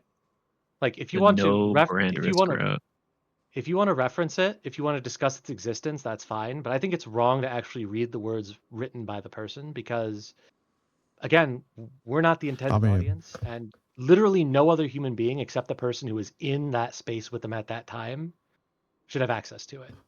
Yeah. I mean, honestly, I like, fuck, I'm a good girl, daddy. I'm a good girl. I don't see that as a issue, right? Like, I would say that in any the actual RP. words aren't the issue. Yeah, the actual words aren't the issue here, right? I'm not saying like what they're saying in the writing is not the problem. This is a meta thing. This is just in general quoting someone's ERP. It's like if I wrote it, like, I've written scripts before for a a subreddit that does like some erotic roleplay stuff. I've written some scripts and posted them. Okay. However, I've done that anonymously, and like I enjoy writing that stuff, and I'm glad that other people enjoy reading it, but I don't want anyone to know that I wrote it, right? Like I intentionally leave it anonymous. One, because I'm self-conscious about my writing and always have been. That's just imposter syndrome for academics for you. Okay. But also because, right, like unless I want people to know that it's mine, I wouldn't post it anywhere, right? Like that's so whether or not this person is good at it, good at ERP or not, Yeah. or like I understand what you're getting at though, which is we want to read the actual words so that we can see if there's anything that's problematic here. But I think everything we've set up to this point makes it clear that there's nothing problematic here as long as the behavior is consensual. Like Yeah. if you want to show me a quote, like text from in-game, where a person was objecting to the words being used as an example of them pushing a kink that the other person didn't want, that seems like it's relevant information for the purposes of the discussion. But if it's not that, then I don't see what purpose sharing their ERP logs serves except to embarrass them. Yeah. I mean, pretty much. Like I said, So this if I'm whole seeing, so if this I'm whole reading document through is a bit this, not, discredited. yep, yeah. So I'm reading through these right now, and I'm not seeing anything that's like, "Hey, this is a problem." This is literally just here to potentially embarrass them by showing off the smutty things they've written. And like, maybe that's embarrassing to them, maybe it's not. But it seems like the intention is to embarrass, not to highlight any wrongdoing. Okay. Like, I mean, I don't think it's embarrassing at all. Like, let's say I'm Yeah. let's say me either. I'm a thick, brown-skinned cat girl that's a little bit on the helium side, and I quote, "You want to make this slutty kitten into your pet? Put a collar around her neck." I see nothing wrong. Like, there's nothing wrong with that. That's like basic 101 RP, you know? Yeah, it's like if you're not saying that sort of stuff, then why are you even here, right? Like, what are we Yeah, doing? Are we exactly. actually so look, I again, I don't. I mean, no one here is embarrassed by this, and if anything, I would hope that like that someone talks to Akira and is like, I hope that you're not embarrassed by this because this is fine, right? Like, there's nothing. Shit, I mean, Hell, I don't even know who Akira is, but I'm gonna message him like, "Hey, keep up your kinks, King. Just ease up on on the fucking racist stuff. That's too American for the rest of us, you know." Ouch. I mean, again, like that's the thing where. See, here's the thing. Also, I don't know Akira and who they are in real life, and we're not supposed to. What That's do like you the think whole of his point, cat girl? right? His cat girl is public. Well, What do you think of his no, cat girl? Was the picture of the cat? I Yeah, saw yeah. it at one point. How do you I think rate it's. that? I mean, I don't know. I think I it's say pretty I'd good. say like a 6 out of 10. 6. Yeah. I mean, maybe it's more my vibe than other people. I mean, Oh, you like I'm the not cat gonna girls, lie. yeah? I not generally like the whole Nico thing has never really been like super like I don't really care that much, but I mean it's just an attractive woman, but she has ears. That's the difference in this case, and Yeah. I think it's fine. But putting that aside, She's a tigress. we're not here to talk about what I'm into. What I'm here She's to a say is, tigress. here's the thing, right? Here's the thing I think is interesting, right? This person, since we don't know who they are in real life, right? Here's the thing about the racism stuff. If I am a black man and I'm into racial degradation stuff, what's the problem? Yeah. Right? That I don't want that to happen in my real life, but I'm so used to people being racist towards me that like maybe it's a thing that is fine in the bedroom because I'm in control of it, right? Like this is what I'm getting to, which is whether or not it's wrong for them to use racist tropes in their kinks is conditional on who they actually are as a person. And if they like there's a reason that some communities can use certain words and others can't, right? Yeah. It's theirs. And so racism is wrong, but if you want that to be part of your bedroom play, the same thing with rape fantasies, right? You don't condone rape, But if you want rape fantasy in the bedroom, that's fine. There's nothing wrong with that. Okay. And like, we don't know if this person is of a community where that's permissible for them to engage in that sort of behavior. That's all I'm saying here. I'll be honest, my king. I'm pretty sure everything exists in fucking Final Fantasy 14 community. The first thing I ever saw in this fucking degenerate ass place was some guy thought it was the right thing to do to link me a Garuda with 3 breasts and 3 dicks. Now, why the fuck would you think that's okay to show me? But they did anyway. There is some degen behavior in the Final Fantasy community. Yeah. I'm aware of this. I mean, every time I look at Garuda, I just think to myself, "What? I just PTSD, bro." Yeah, yep. It's in your brain now. Yeah, You're just the tri-boob, tri-dick. It's just forever. yeah, man. But yeah, thanks for joining this podcast. That was very enlightening. That was some very well thought out takes there. I I like had to that. do it on the fly, but I've thought about this stuff before. I mean, I think it's really Yeah, important. we'll do a people. proper we'll do a proper podcast in the future about how to ERP properly in Final Fantasy 14. Don't worry, I'll bring you in Yeah, on that one. what is and isn't acceptable. That sounds good. to Yeah, me. exactly. I'll bring in Yato. He's a professional. Jay as well, apparently. Jay is my. skilled in many departments, apparently. I'd say we're Well, I learning would it be here happy together. to tune in for that. I am simply a viewer of this random chaos, bro. I'm just trying to PvP, man. I saw this dog leak and I'm like, Same. dude, be like, because there is so much already happening in season 12 and it just keeps getting worse and then it starts to derail into this drama shit and I'm like, man, just keep me out of this shit, you know?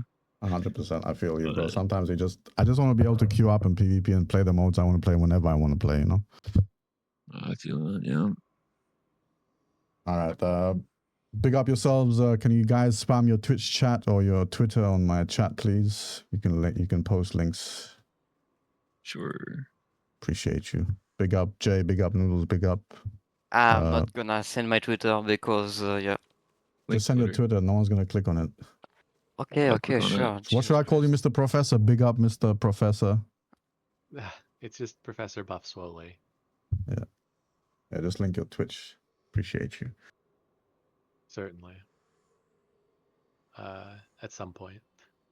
I don't stream very much, but Yeah, he's definitely a W professor. Well done, well done. That was a very good takes, a very smart approaches. Like we all became educated out of that one. I do what I can. Yeah, I actually do think that was pretty well spoken. Yeah, That's why I brought him in. I knew that people were just going to like be inflammatory with this, and he was going to be a voice of reason. Or not that you guys would be inflammatory. I meant like the community as a whole. Like just I will be didn't have a good like he was able to be like, okay, we're gonna put this in a box, and this is how you can think about it, and we're good now. yeah. I mean, it is well spoken, but like unfortunately for me, either way, I do not care, you know, about this whole ordeal, and I want to stay far away from it, pretty much. That seems perfectly I- now that is a reasonable take. Yeah, I Yeah. have to keep. I just want to keep my distance as well. But yeah, I mean, I look forward to in a month's time when Jay is accidentally roped into in the middle of another ENA incident. So we'll bring in a I will be on professor and Monster then Hunter. I will be on Monster Hunter. It will be okay. My retirement soon. nice. I appreciate you lot. Thank you so much. I will upload this on YouTube and take it off Twitch just in case there's any issues with it. Sure. So yeah, Thanks for having me. appreciate you. GG's. GG's. GG.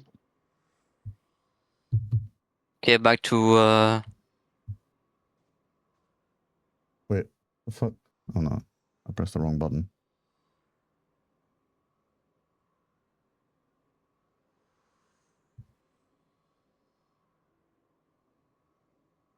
All right. I need to go take my nap again. I'm dying. yeah. See ya, Yeah, man. thanks for coming in last minute and once again. Appreciate you. Yeah, no worries. Man. Peace.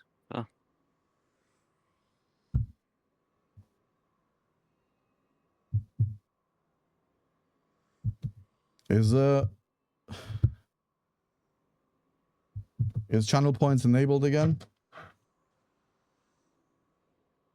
I'm trying to see if channel points is enabled again. Can you use channel points?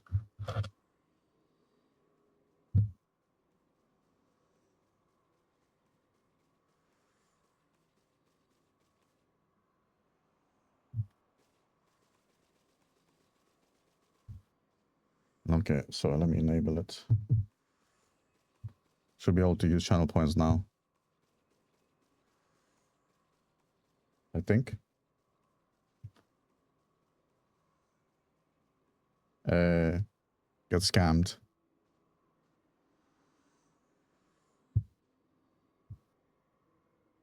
I hope you guys enjoyed that podcast. That was that was very enlightening. Lots of lots of topics to back around. I had to ask some basic questions. Why not?